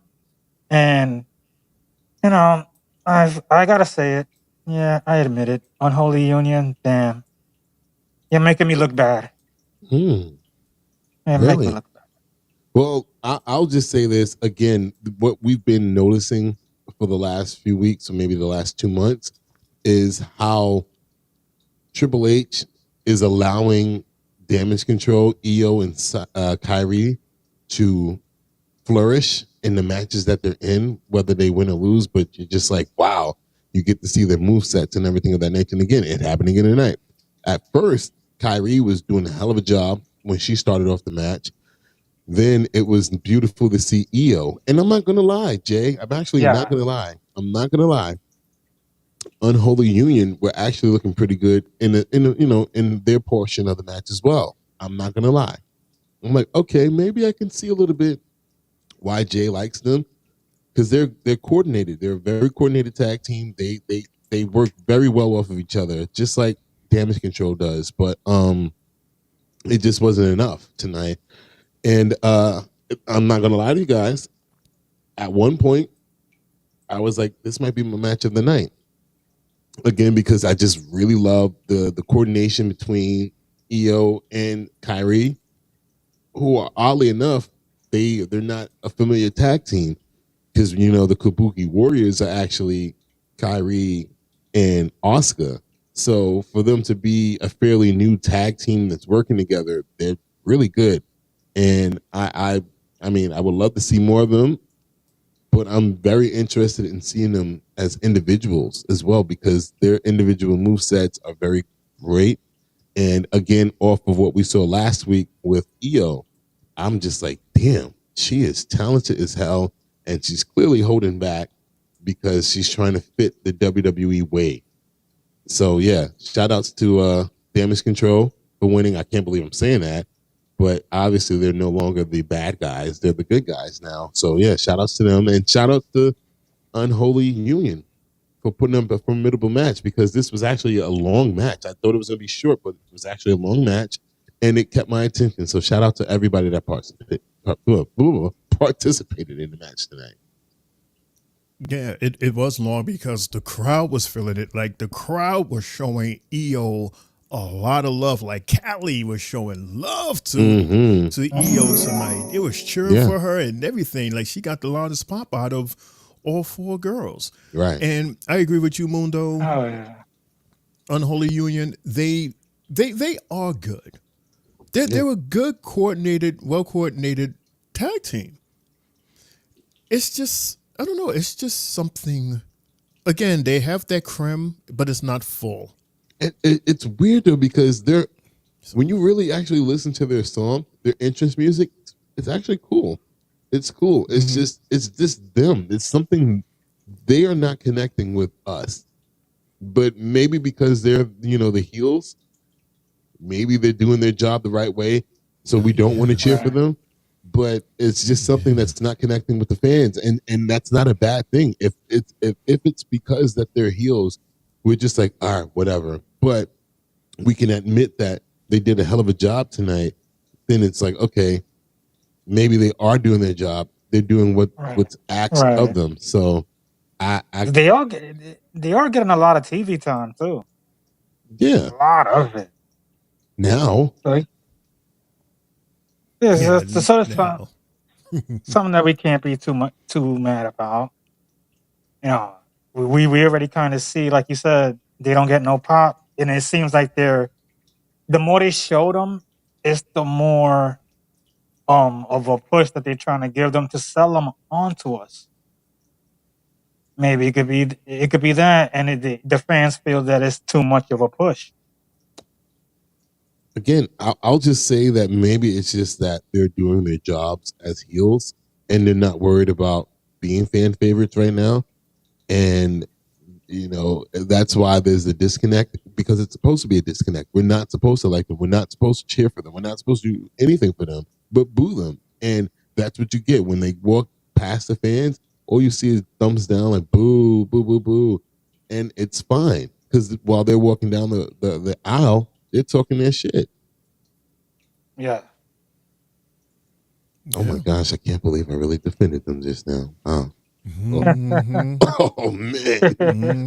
It took a while, but they finally won your defense. Yeah. I mean, tonight, yeah. I'll admit it. Yeah. Cool. You know who else is good? And well, is it called talking shit if it's true? You can talk your shit. Okay. Talk your shit. Okay. Case in spit point. Mm-hmm. Yeah, that I get. When they say talk your shit or talk that shit. This is what I'm talking about. Our current IC champion, Mr. Breaker, talking his shit. Thanks, guys. I am here with Intercontinental Champion Bron Breakker. And Bron, as you get set to defend your Intercontinental title in tonight's massive main event, what's it going to take to stop Jey Uso's relentless pursuit of his first singles championship? Kathy, it's game day. And what game day means is that the dogs are barking in Ontario. Football reference.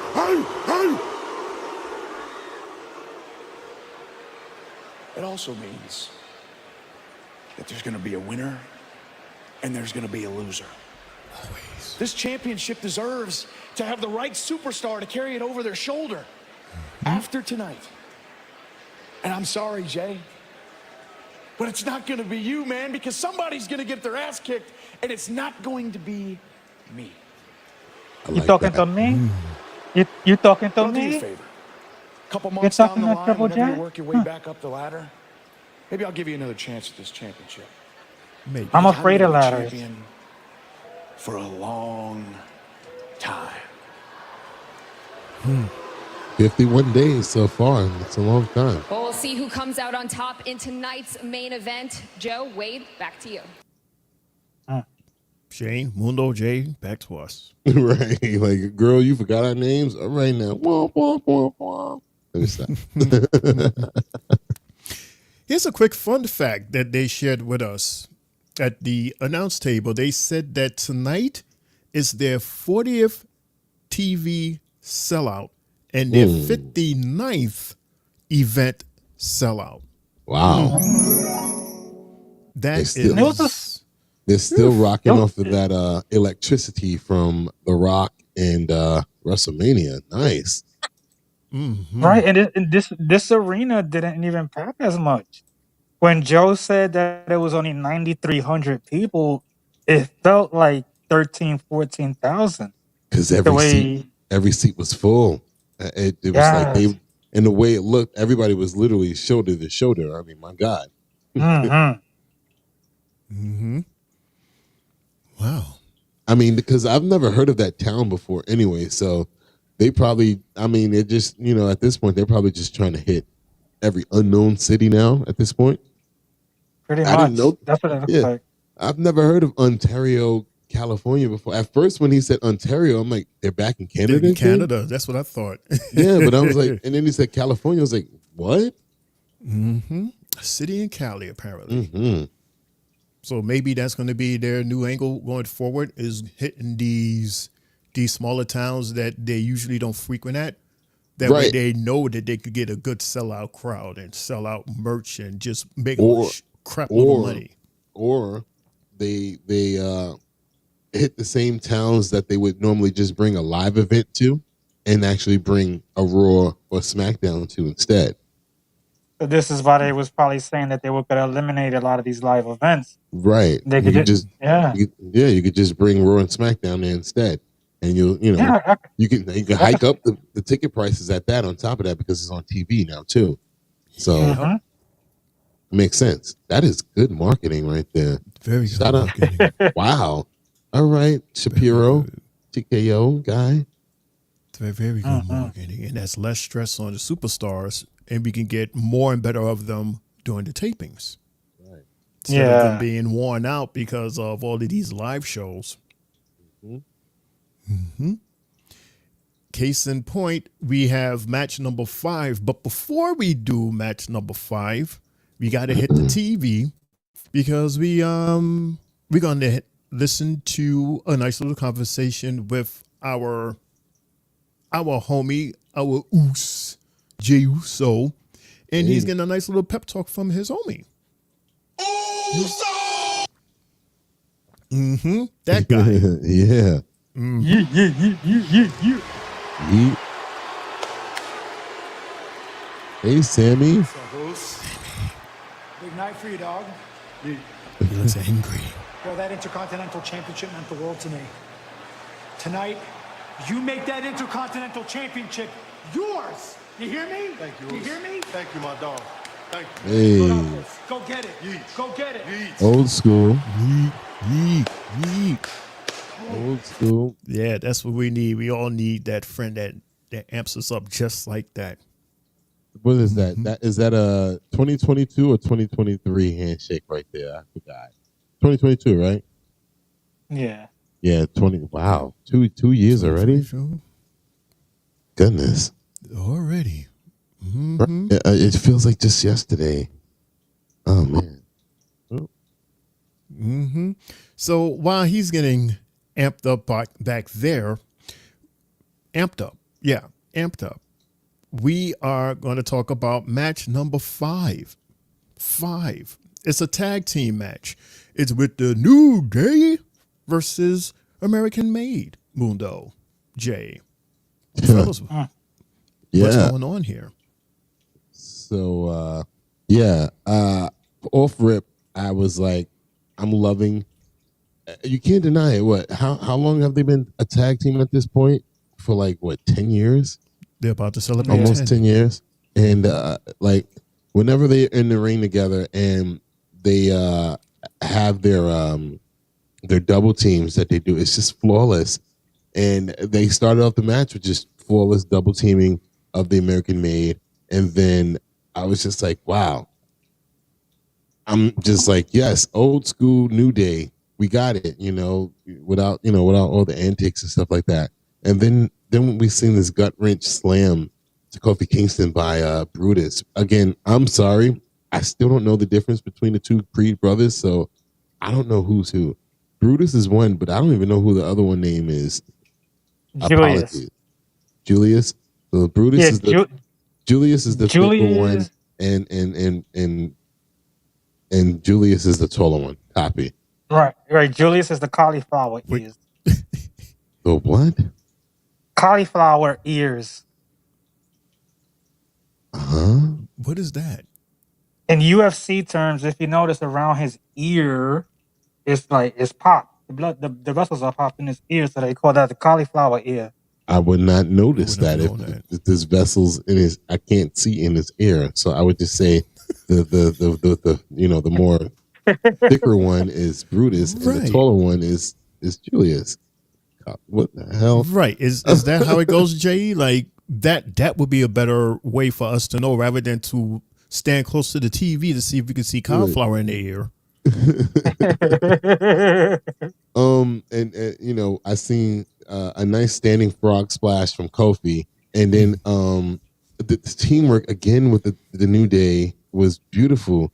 And then we enter a chop fest between Brutus and Xavier Woods, and to the point where eventually Brutus was slapping Xavier's chest, and it started pissing him off. I'm like, oh, this is another side of Xavier that we've never seen. He's more intense, more upset, and I was like, okay, what you gonna do about it? So then somehow that leads into a double suplex, one executed on one end by Xavier, the other one, I believe it was executed by Julius to Kofi. I'm like, okay, Jay, if you remember, a long time ago, we was watching a tag team match in NXT, 14 match, and they hit a suplex on every corner at the same time. Kind of gave me that vibes. Right. And yeah. And then the referee, he missed the pivotal tag, the hot tag that we would have gotten from Kofi, from X. And I mean, I was in my bag, I'm not gonna lie. I was in my bag a little bit, and I was with the fans. The fans was out there like, ref, you suck. Like, how did you miss that? Like, the fans were really invested in this match because, again, you know, it's the New Day. We love the New Day. We want the New Day to win. And yeah, Jay, you can go ahead and take it over from here. Yeah. Well, yeah. When you notice that the ref missed the hot tag, you're like, "Wow, bro, this is the momentum they needed to win this match." But then we're thinking about, something's always been fucking them over in their previous couple of matches where they'd be losing. So you're like, yeah, this is it. This is the turning point of the match where now we know they're gonna lose. And lo and behold, that's what basically happened in the match. And if we notice, like last time when they fought, it was Kofi's fault for throwing himself out the ring and just fighting out there. And now this week we see it's Xavier, who when he gets Chad in the ring, he's just beating his ass and not stopping. Well, right. But that's because after you know where I left off at, while the referee was too busy trying to keep Kofi from coming into the ring, X was on the side and Chad was beating the hell out of him, and the Creed brothers were beating the hell out of him. They were all beating the shit out of him at the same time. Of course he's gonna be mad. Like, that's not right. That's not fair. I don't know why I was laughing. Like he slid and they had him like under the apron. So his head was stuck in the apron, and while the referee was distracted, they was just going ham. Yeah, they was beating the shit out of him. He didn't just randomly, he didn't just randomly beat up on Chad.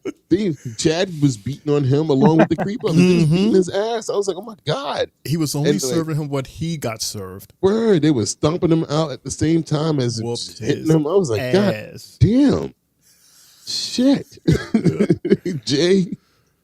And then, you know, it only adds more fuel to the fire in what X and Kofi got going on with losing and not being taken, you know, seriously as a tag team. You know, they got to look back and see what's going on. There's too much distractions. And, you know, like we said before, Karrion Kross led the distraction, and we now see how everything is going between them. But we just got to remember that, you know, prior to the match and in that video that we got earlier on, Kofi was like, all right, you're the quarterback.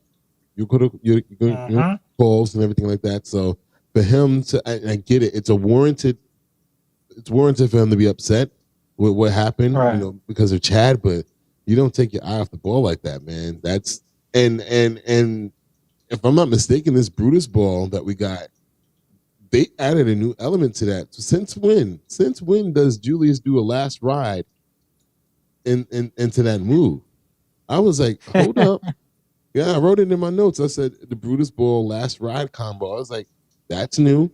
Because normally it would be like, normally it's an electric chair. But this time it was a power bomb You know, I was like, somebody must have worked with them back. Maybe it was Chad. It was like, it would be more effective if you do it like this. And I was like, that makes more sense. You do the last ride, you lift him up higher, and then he hits him at the same time as you drive him into the. It makes more sense. More sense like that. Mm-hmm. That was a good whiff for them. Yeah, it was. Mm-hmm. Yeah. Especially since they've been losing to the Y6. They needed something to look forward to. Right. Yeah. Good one. I don't know the way they beat Poole Woods up like that, and the way Woods went ham on Chad.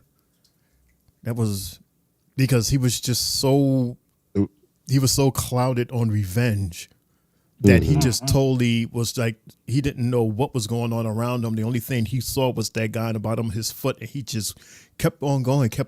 We're like, hello, what, dude? Like, right. You're in the match here. You can win this if you were to stay focused. And you heard Joe saying that it's the referee who's supposed to guide him back to the actual match, and I'm just like, I thought the referee was going to call for disqualification, but no, he can't disqualify him because this dude's not in the match. But it's like, damn, because he was going in on him for a long time. Very long time. That should be an interesting conversation next week. Yeah. All right, so speaking of conversation, we have a video package, fellas. A video package of the homie Damian Priest. What he got to say tonight? Growing up, there was a saying I used to like to use. What's that? Am I my brother's keeper? Yes, I On the am. street, we knew better. Everybody just wanted what you had, ready to stab you in the back. But life can take you to some unexpected places. Life brought me to the Judgment Day. A crew that became a family. A family that gave me a brother to keep. Finn Balor.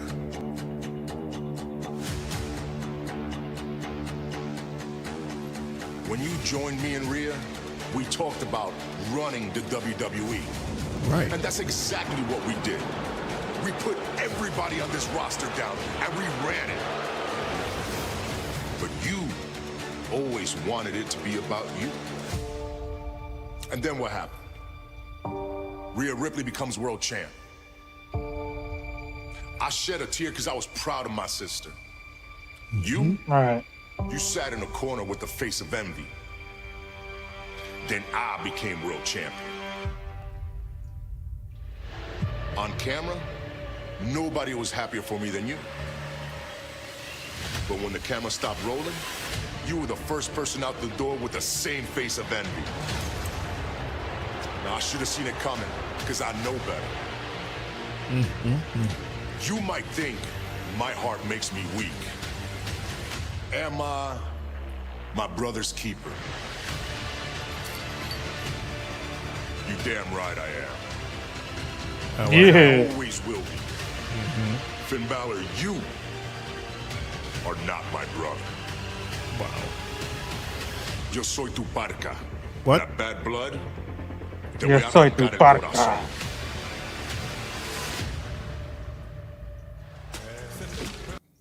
He was, because I looked it up, like, when he said La Parca, I looked it up on Google, and I'm like, is he really talking about a parka jacket? Like, that's what it came up under the Spanish term. I'm like, no way. And then the other part was like, he said he was gonna rip his heart out and just break it. So, you know, I'm looking forward to that. No, between the two. If there's bad blood between them, that's a lot of bad blood, I tell you. We've been using a lot of strong language, kill and ripping hearts out and shit. Like, God damn. Yeah, that's pretty brutal. Right, like, my goodness gracious. Like, but I get it. Yeah. That's probably how he felt being betrayed. Like, you ripped my heart out. You stomped all over it like this. You were my brother. And I mean, they were annoying together at one point. I was like, God damn it. You keep winning the tag team titles over and over. Like, huh. And ain't the bad blood symbol or logo that they have, ain't it like a heart breaking with blood coming down from it? It was at one point, but now it's the Hell in a Cell. They changed it. Oh, okay. Because they accidentally, I forget whether it was, I think it was on SmackDown, they accidentally called it Bad Blood Hell in a Cell. Right. Because that's, matter of fact, yeah, because remember Shane, on Friday, I was like, is this pay-per-view replacing Hell in a Cell?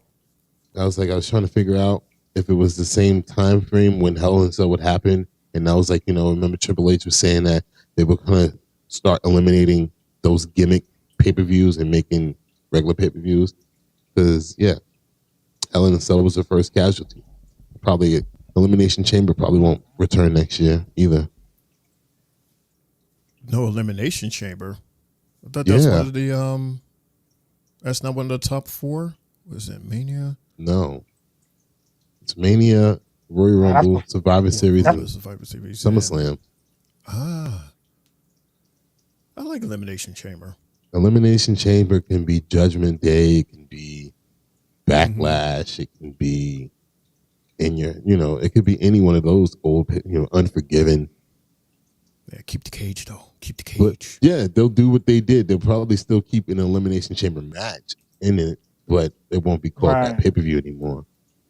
Because look how much times they done shifted Money in the Bank. Like Money in the Bank originated in Mania, and then they had it. Then they had it like in May or June, and now it's damn near by SummerSlam. Yeah, it's the beginning of the summer. I think it's perfect like that, but even that might go. No, I think they keep Money in the Bank, but they should just go old school with it and bring it back to Mania. No, I'm saying not the match. I'm just saying the pay-per-view itself, Money in the Bank might go. Right. And they just replace it with an old school pay-per-view.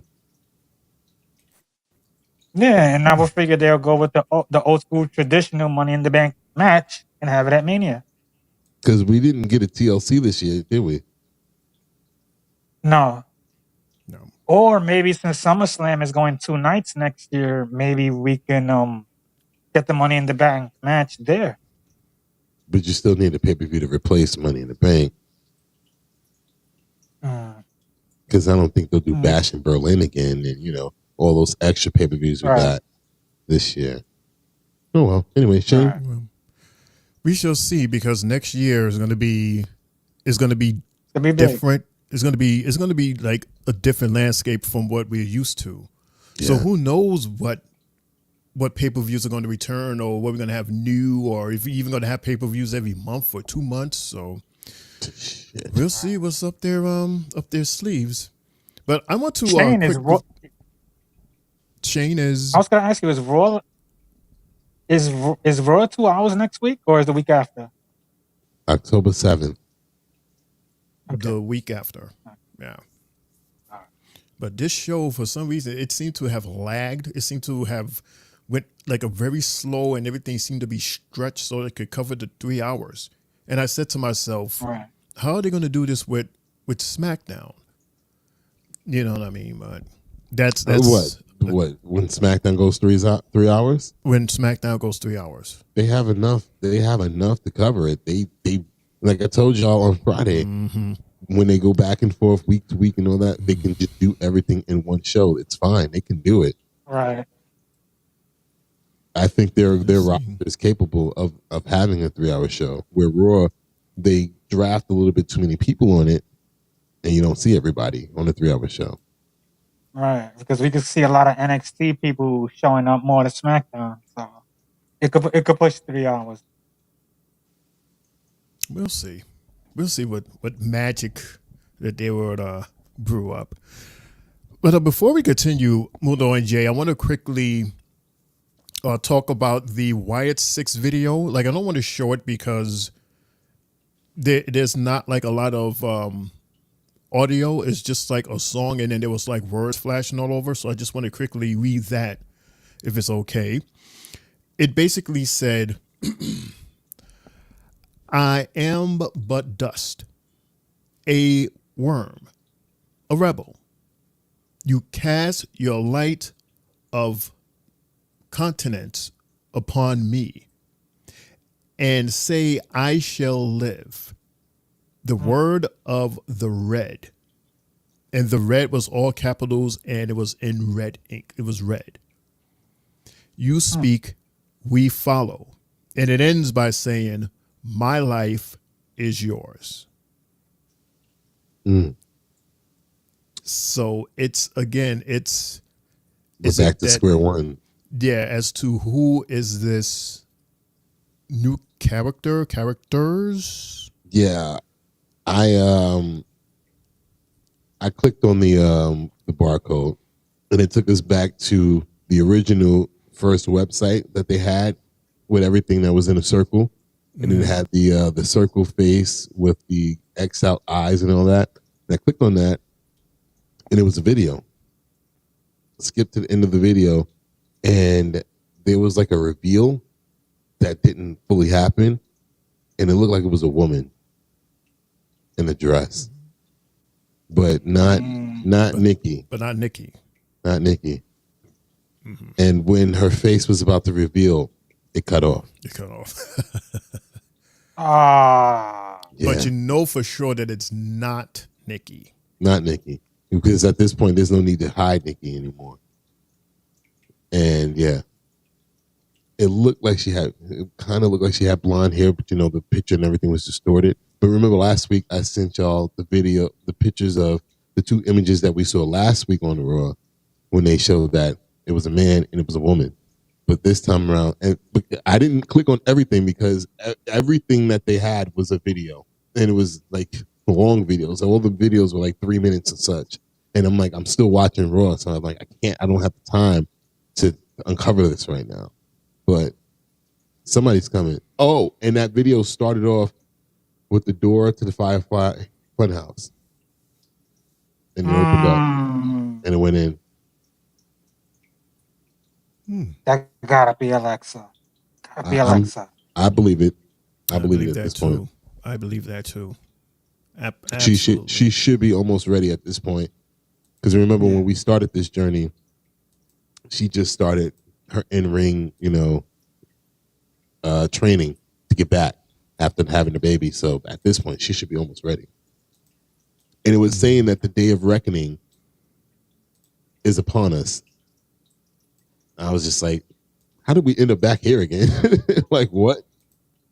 We end up with videos again and all this other wordings, but okay, we'll see. We shall see. Meanwhile, we get another video package. This time it's from, I like to call Pure Fusion. But we got a Pure Fusion collective. Beep, beep, beep, beep. Cut it out. Don't do that. That's their thing, right? This. No. Yes, it is.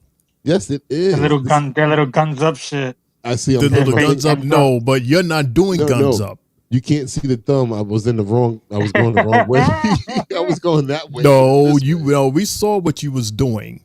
What? That's not what you cut it out. I was putting the gun together.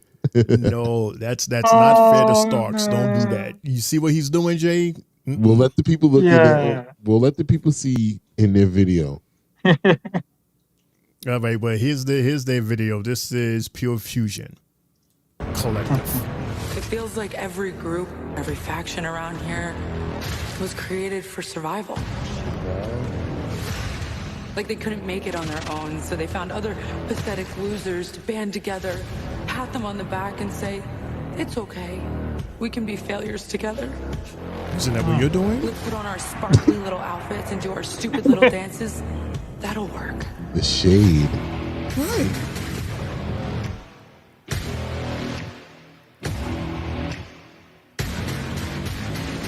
We fight for dominance and for every opportunity that they tried to keep from us. We are the foundation and the future of the women's division. We are Who's they? Pure Fusion Collective. So if you want to step up, shoot your shot. See, Mundo got me looking dead in their fingers to see if they actually do it. Don't do it. Cut it out. They do not do that. Shoot your shot. Pow, pow, pow, pow, pow. Pow, pow. Let me tell you how something. The views and the expressions that was now said is not those of the Three Bells or the Three Bells management. Did That she not is just all? Did she not just say shoot your shot? That's what I said. That's all on this I guy just added here. the pow, pow, pow, pow. That's it. For those of you who are watching this program with no audio, I'm just saying. If they're watching with no audio, they can't hear what you're saying, Shane. No, but they can see that we're talking about Pure Fusion, and they see that you're holding up their little signature thing, and then you're doing that scissor That's not what you do with a gun. That's not how a gun is formed. I said pow, pow. Pow, pow. That's what I did. Pow. That is not how a gun goes. It does go pow, pow. What are you talking about? No, it's with your louder than fingers. that, You're with your fingers. Your fingers. Since when do people do that with their fingers when they go pow, pow? The kickback, man. You know what? Have you ever held a gun before and shot it? Yes, you know what? Yes, I have. And the barrels splits just like that each time a bullet comes out. Right, it does. It does a pow, pow. I don't know what kind of gun you've been using, Muno, but automatic Glock 9. You've been going to Christopher Street and getting guns from there. I don't know where. Florida, Jersey. Is that what it is? It's still states, right? Mm-hmm. The way that you're saying it is like what you call it, Kevin Hart and Ice Cube from their movie. Right along. Right along, yeah, when they're in the gun range. Pow pow. Pow pow. Right, exactly. Pow pow. See, I would expect that from Jay, but not from Mundo. Give me a bigger gun. I want the bigger gun. Look, it's late. I've been up for damn near 15, 16 hours. I'm gonna have some fun right now. God damn it. Pow pow. I mean, yeah, you wanna pow pow, but you're I'm trying not to say you forcing me to say it. What? That's what you're doing, because you're doing the hand signals because you know that I'm gonna say something. Because you know I don't like it when you say that when we talk about Pure Fusion, because it's only 2 out of the 3 girls. It's what the internet, Twitter, X, what everybody says. So I just didn't say it. I'm not saying it. I'm just saying pow pow. Because when you do that, you're doing that, saying it about all 3 of them. No, but it has already been concluded that it's 2 out of the 3. I see it. I didn't go this far. I'm not touching it. I didn't go this far. What do you mean you're not touching it? You're the one that started this whole thing with the little scissors movement. I put my hands up. I'm not touching it. So I didn't go into depth. You already touched it. You shot at it. And then you tried to cut it. You know, we're backstage right now with the New Day, and they're having a little issues. Shane, what's going on with the New Day?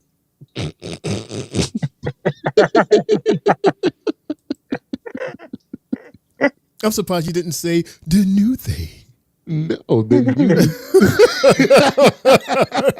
The New Day. You stupid. This is the New Day, everybody. The New Day, everybody. Oh, what? So now y'all see, we done shot X. I didn't do it. I brought them in good. I don't know what happened. Oh. And New Day. Woods. Hey, we just want to be clear on what happened last week, man. Hey, our Why is bad Selena for the quiet? miscommunication. First off, we know. And second, we really don't want that apology unless it comes with a shot of the tag team titles, so we good. Ooh. Spicy. We didn't do it intentionally. Come on, man. I know you'll get through this. You're the New Day. Yeah, we are the New Day. We are. And this is unsolicited advice that'd probably be better used if you went and gave it to your son, Dom. Ooh. I ain't got time for this, man. I got Finn Balor I need to worry about next week, so I'll leave you two at it. Oh, here it is. You don't have time for me, but you have time for Finn. Why? Oh, because he's a former world champion, huh? Just like you are former world champions. You don't have time for guys like me, huh? Come on, man. He did not mean it like that. Of course he did. And now you want to chime into another former world champion. And I'm sick of this. Everybody thinks because I haven't had a singles title that I'm just beneath everybody, huh? Fine. Órale.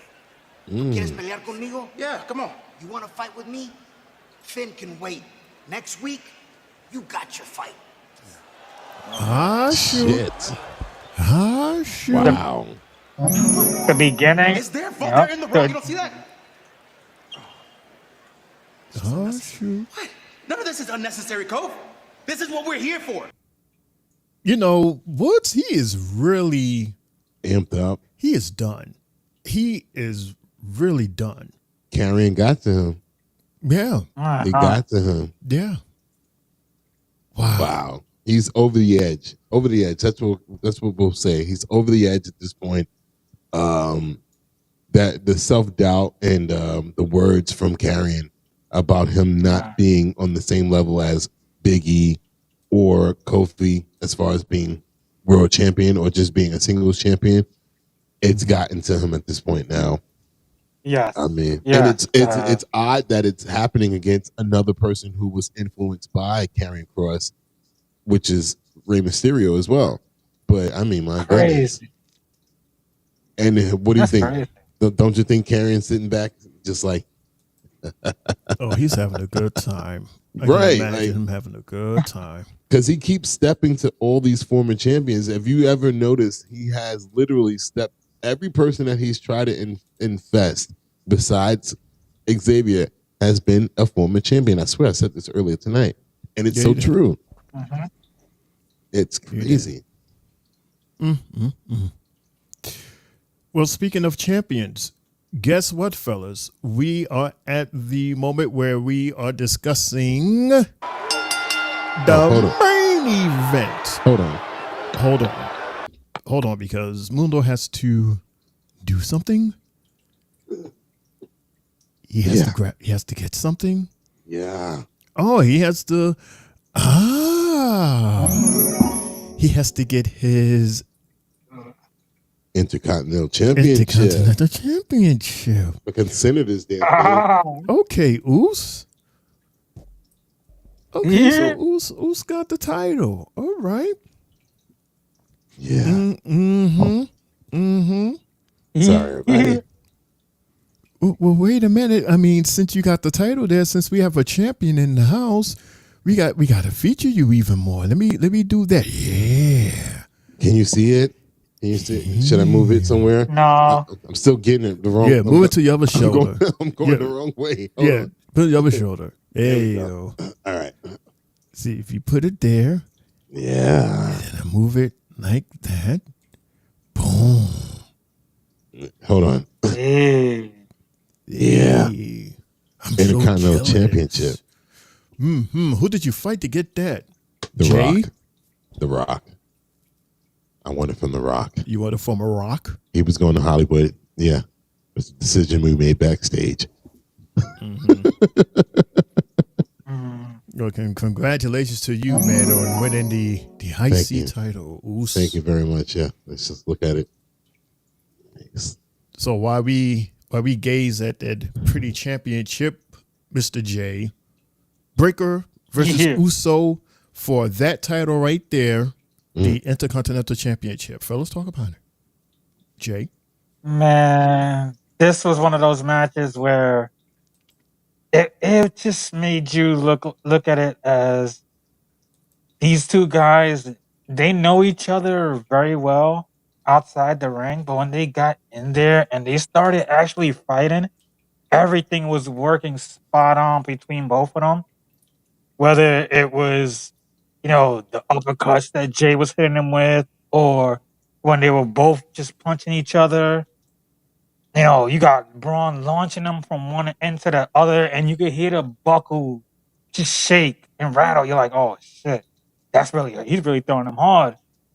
And even to the point where, Braun hit him with that ring, the spear outside the ring, and you're thinking like, yeah, this match is about to be over. But no, Jay was really resilient tonight, and he showed a lot of character. And the fact that, this was his 7th chance, his lucky 7th strike, to get a title match. He was 0-6. And also the Frankensteiner that Braun did. Yo, he did it. He looked at the crowd. He was like, yeah, what? I got this.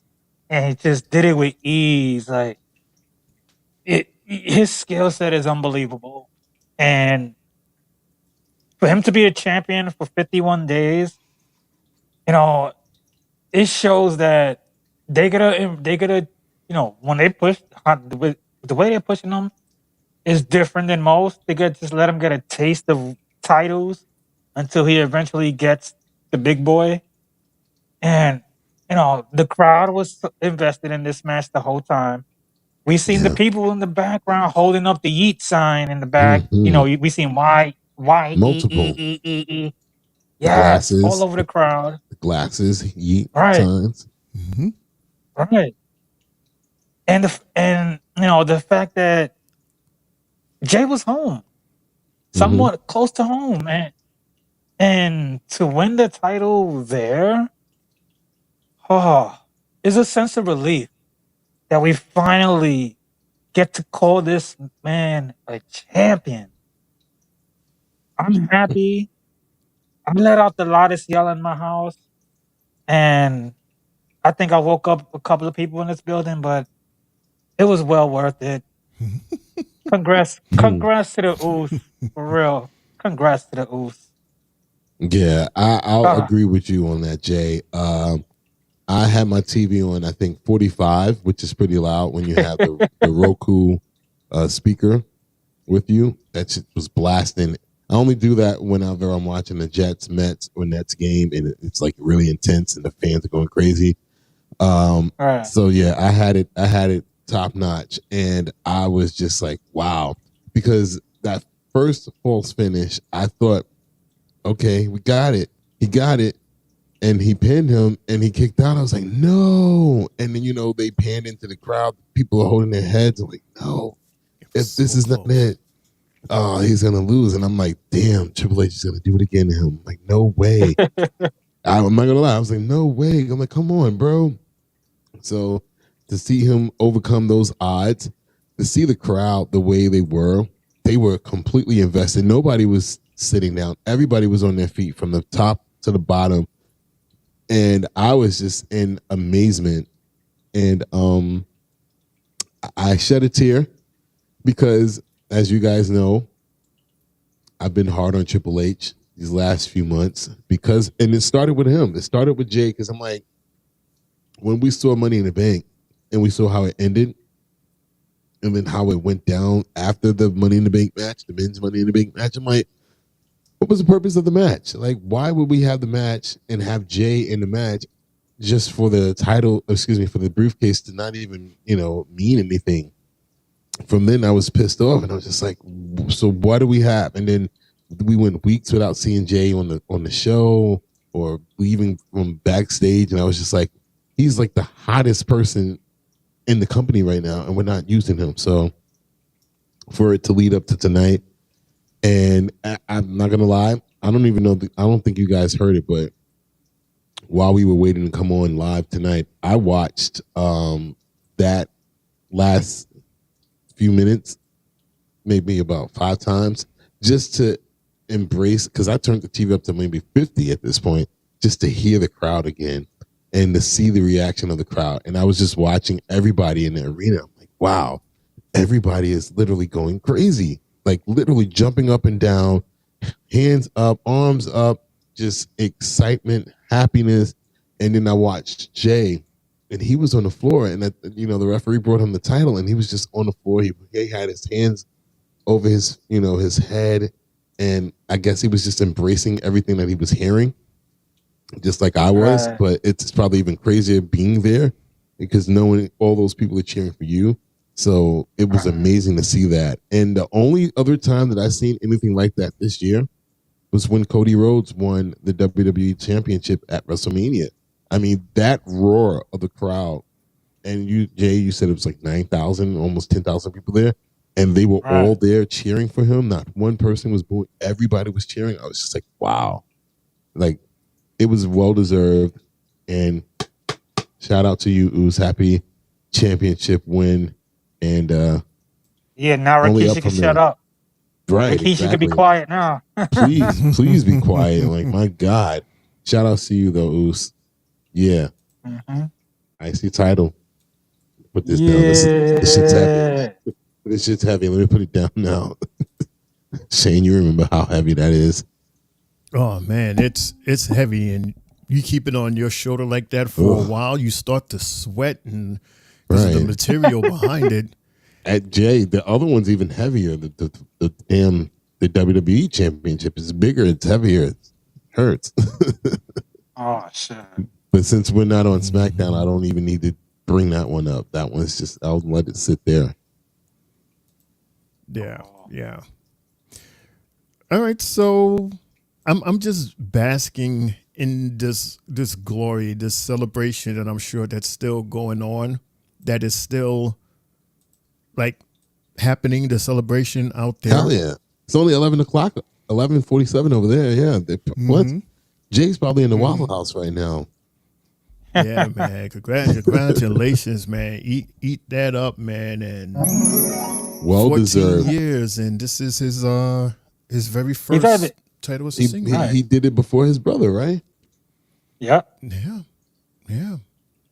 to look at it, this match was clean. No interference as to what, most people were saying online. Well, Judgment Day might interfere in this. I thought so too. I said that last week. I thought so too. I thought they was going to cost him the title. Right. But Finn wasn't there. Right. I think what happened was, the Judgment Day is too scared of Bron. Of what Bron could do if you interfere in his match. He's going to come after all of them. They didn't have their leader. They didn't have their leader. That's what it is. Their leader wasn't there to call the shot. You had all the background people there tonight. Right. And great win. Awesome. Congratulations to our new Intercontinental Champion, Jey Uso.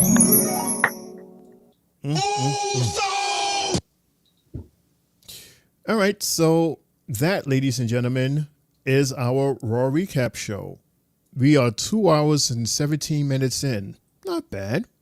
It's not 3 hours, so we're doing pretty good. I think we're doing good. But before we end tonight's show, and before we end all of our shows, the fellas here, we ask the important question: what is your 3 bells match and or moment of the night? We're going to start with Mundo, and then I will follow him, and then we're going to end it with our NXT host later today, as a matter of fact, Triple J. Mundo? So, yeah, as I told you guys earlier, I thought that my match of the night would be, what did I say? I said it was going to be the women's tag team EO, match. Yeah, right. EO, Damage Control versus Unholy Alliance. But I got to give it to match number 6, the Intercontinental Championship match, Jay versus Bron. Just because of the emotion and everything that came with it, I'm just like, it was such a release, for everyone, of happiness and just joy for Jay.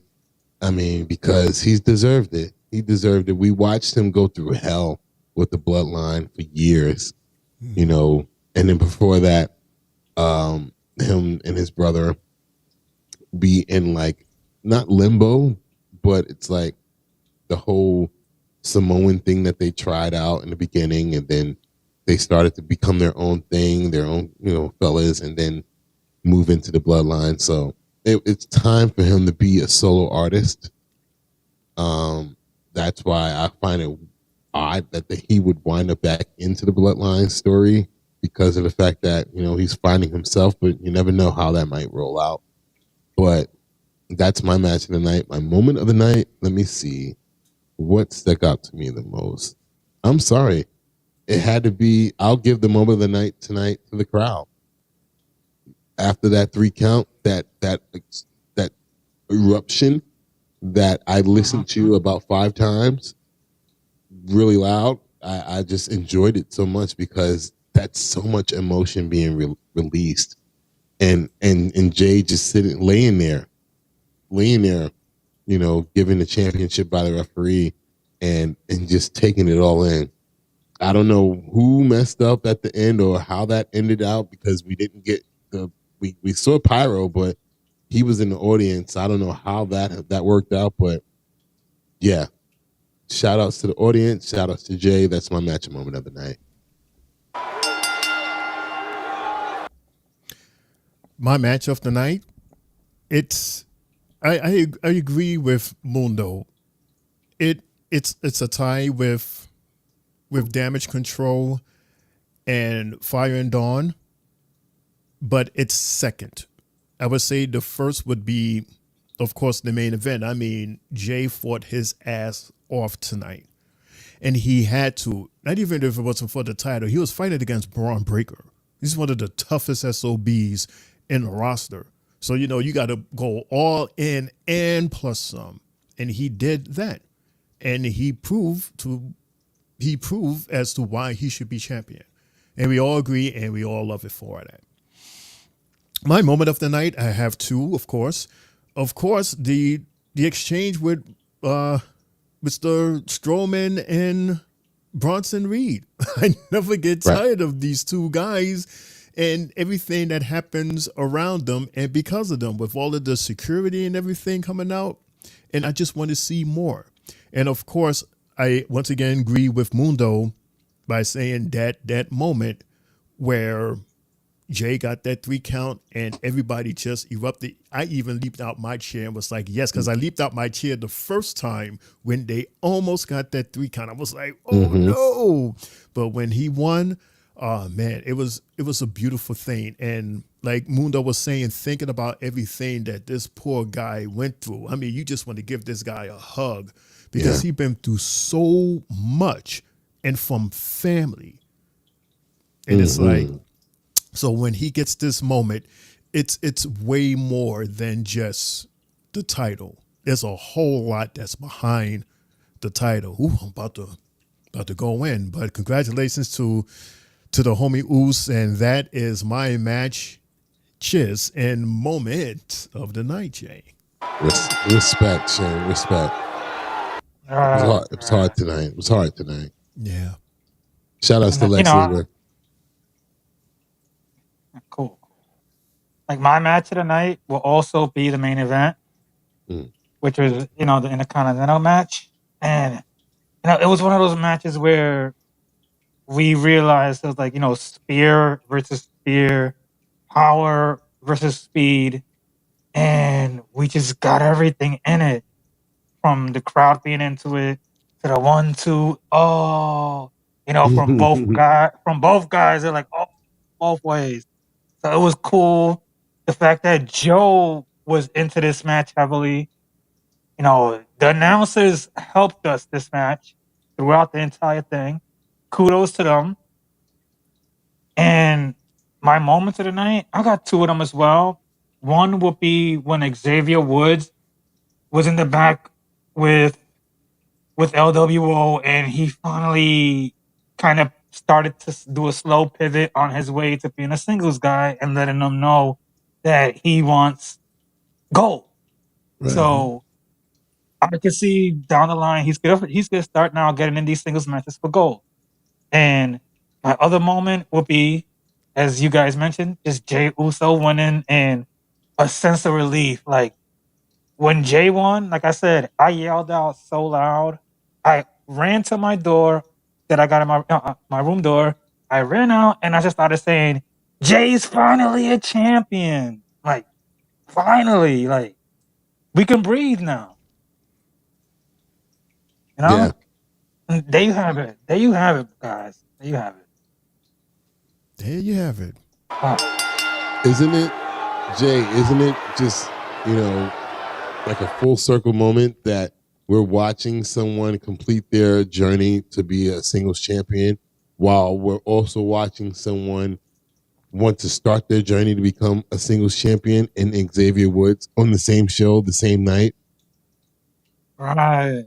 It's crazy, right? And at that they're former tag champions, like they're like the creme de la creme of tag team champions. Right, the multiple time tag champions. I mean, we saw him. What was that, last week? Right, when he had the confrontation with Damian and Rhea and Jay, and he was like, he liked Jay. He fucks with Jay. So yeah, first F-bomb in there, by the way. Never noticed that. That's a good way to look at that, Mundo. Mm-hmm. You should see how everything goes moving forward. Well, everybody, that, ladies and gentlemen, is our Raw Recap show. And before I press that big red button, I want to go to our chat. Mr. Danielson, he says hello. Hi, Alden. And then he also says, for me, match of the night is Io Sky and Kairi Sane, the tag team match. We actually agree. Well, me and Mundo, we also like that. Mm-hmm. Lex, Mr. Lex, shout out to Lex. I listen to y'all while I get my notes together from my research. Shout outs to Antarctica, Lex, man. You stay safe out there, man. Stay warm, please, okay? Stay don't freeze your warm. balls off again. It was actually kind of cold tonight here in New York, today in New York, but nowhere near where you talking about negative 110 and all that other stuff. Hell no. Please. I mean, we're just we had our first official first official full day of fall. I thought you would have said that at the beginning of the show, Shane. You normally keep us together with the months and the seasons and everything. Yeah, but I was so excited about, I was still on the high of excitement for the ooze. Yeah. So we're talking about this, so that's why. Understand, my brother. Mm-hmm. And Mr. Danielson says best moment was Damage Control win. That was a hell of a match. That was a good match. I really love seeing, that's the thing. I'm so torn because I love seeing Io and Kairi together, but then I love seeing what they can do separately. So I want both, but we can't get both. We're going to get one or the other in the women's division. So, and who would have known that? Who would have known that Io going crazy that one episode, and when she said there needs to be change. Matter of fact, is the change them, not having Dakota and Asuka? Were they the dead weights? Because they've been winning. They've been doing a lot more recently with just Io and Kairi. I'm just saying we can hold that up to the next Raw. I don't want to make the show longer, but just saying, just putting it out there. That's an interesting. We continue next week. Check you out. Maybe you should hold your titles near you closer. It's like you be giving us these nuggets when you have your titles near you. Nugget. Oh, now he's gonna get it before I press the big button. Look at it now. He's gonna grab it. I got the big dog now with me. I don't know if you can see it or not. Oh, he brought the big dog out now. I've got the big dog with me because you didn't gas me up. You can't see it. Hold on. There it is. There it is. Boy. You got to hold it till we close out? Yeah, you might as well hold on to it while we close out. I mean, that's my picture, you're the champ of the night. That's my picture, right? On our flyers, right? You gotta hold this picture big on the flyer, yeah. Oh. But then I need two. Because remember on the flyer I have two of them. Well, no, you didn't pick that picture for the flyer.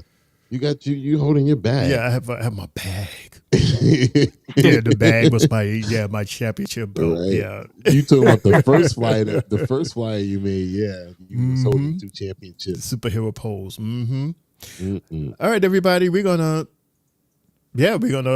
take this quick outro break, and we'll be right back. Mm-hmm. And that's the bell, folks. You've been listening to the Three Bells Podcast with your hosts, Triple J, Mundo, and Shane O'Mac. Bringing the thunder from the ring straight to your speakers. But the conversation doesn't end here. Keep the conversation going in the comments. And follow us on our socials to get the latest scoop on WWE events and behind-the-scenes action. Until next time, stay loud, stay proud, and above all, stay tuned for more hot takes, news, and the world of wrestling. Expect the unexpected. See you on the next show, the Three Bells Podcast.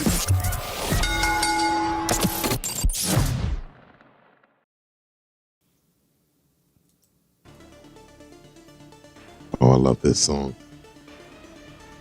Yeah, I know what I'm about to play. That's Wesley, everybody from NXT. There's our champion right over there. Everybody, thank you so much for tuning in to today's episode of the Three Bells Podcast. We really appreciate all of you who stopped in, all of you that left a message and said hello. Shout out to Lawan, of course. Shout out to Mr. Danielson. Shout out to Lex. Shout out to everybody, even those that stopped in for a second. Maybe next time you'll hang out with the homies a little longer. Don't forget, later on today, we have our NXT episode with our guy right over there, Triple J. That's going to be at 10:30. And then this guy here, he may or may not be with us on Friday. We'll see. But regardless, we are still going to have a new episode of our SmackDown recap. That's going to be on our new time, 10:30. Okay, so Tuesdays and Fridays, 10:30. And tonight would be, Monday would be 11:30. Just think of all the 30s, okay? Don't forget to follow us on our YouTube. Please like this video and subscribe to our YouTube channel, as well as our Facebook, Instagram, Spotify, TikTok. We're all over the place, and you'll find us all under the name The Three Bells Podcast. It's me, your homie, Shane O'Mac, coming to you live from the East New York section of the Three Bells Podcast table. Thanking everybody so much. Have a good and productive week. And don't forget to laugh hard and love harder. And good fight. Good night. Mundo and Jay, take us home. Say his name and he appears. Yeah! What's up, everybody? You know what time it is. Yeah. Drop it. Once again, thank you very much. Three Bells Podcast. It's your boy Mundo, aka Mr. AKA himself. The what? Yeah. It was an amazing night tonight here on Monday Night Raw Recap, hosted by your boy Shane O'Mac, my guy. And oh man, Triple J, thank you so much. I appreciate you being here as well. And everybody that joined in. Again, Shane said it all already. Remember, tomorrow 10:30, Friday 10:30, and we have one more episode of the Monday Night Raw recap at 11:30 before we make a change, because Raw is going to 2 hours starting October 7th. So be prepared for that. Look out for those flyers that we put on social media. I had a great time tonight. I'm gonna keep it short and sweet. You guys enjoy the rest of your night. We'll see you guys back in a few hours. Enjoy your Tuesday. Work hard. Be safe out there, everybody. It's your boy Mundo, a.k.a. Mr. A.K.A. himself. And I'm out of here. Yeah, it's your boy Main Event Triple J now signing off for YouTube. Fellas, we had a great night tonight, and we got crowned a new champion on a regular TV show. Oh, what better way could it be? How could it end? But no, with none other than Jay himself. Fellas, see y'all tomorrow, where we have our NXT recap at 10:30. I can't wait. We on our way to a lot, man. We slowly getting there. And everybody else, thank you. God bless. Good night. The Oos is out.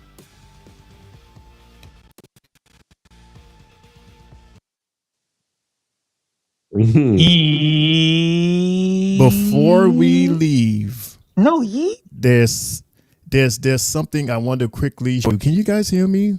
We can hear you. Can't see for the reason.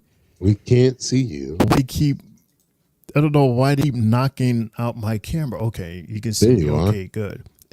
I just wanted to quickly share this interesting message from Lexus. Says, Happy Latin America Heritage Month, Dez and Triple J. What? Really, Lex? You really you going along with this? What is it? He thought that was Cuban? He thought it was Cuban, right? Yeah. Really? Yo, Lex, you funny. You really funny, Lex. So good. So good, though. But shout out to you out there in Antarctica doing great work, man. We appreciate you. We love you. Thank you so much. You stay safe out there. You stay warm out there, most importantly, man. And do your research. Right. Thank you so much for listening to us. It means a lot to me. It means a lot to the guys. And hopefully we'll see you either tomorrow or Friday, man. Stay safe. Right. Yeah.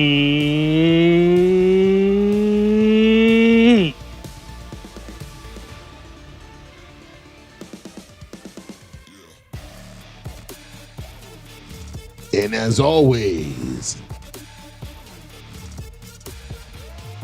no yeet.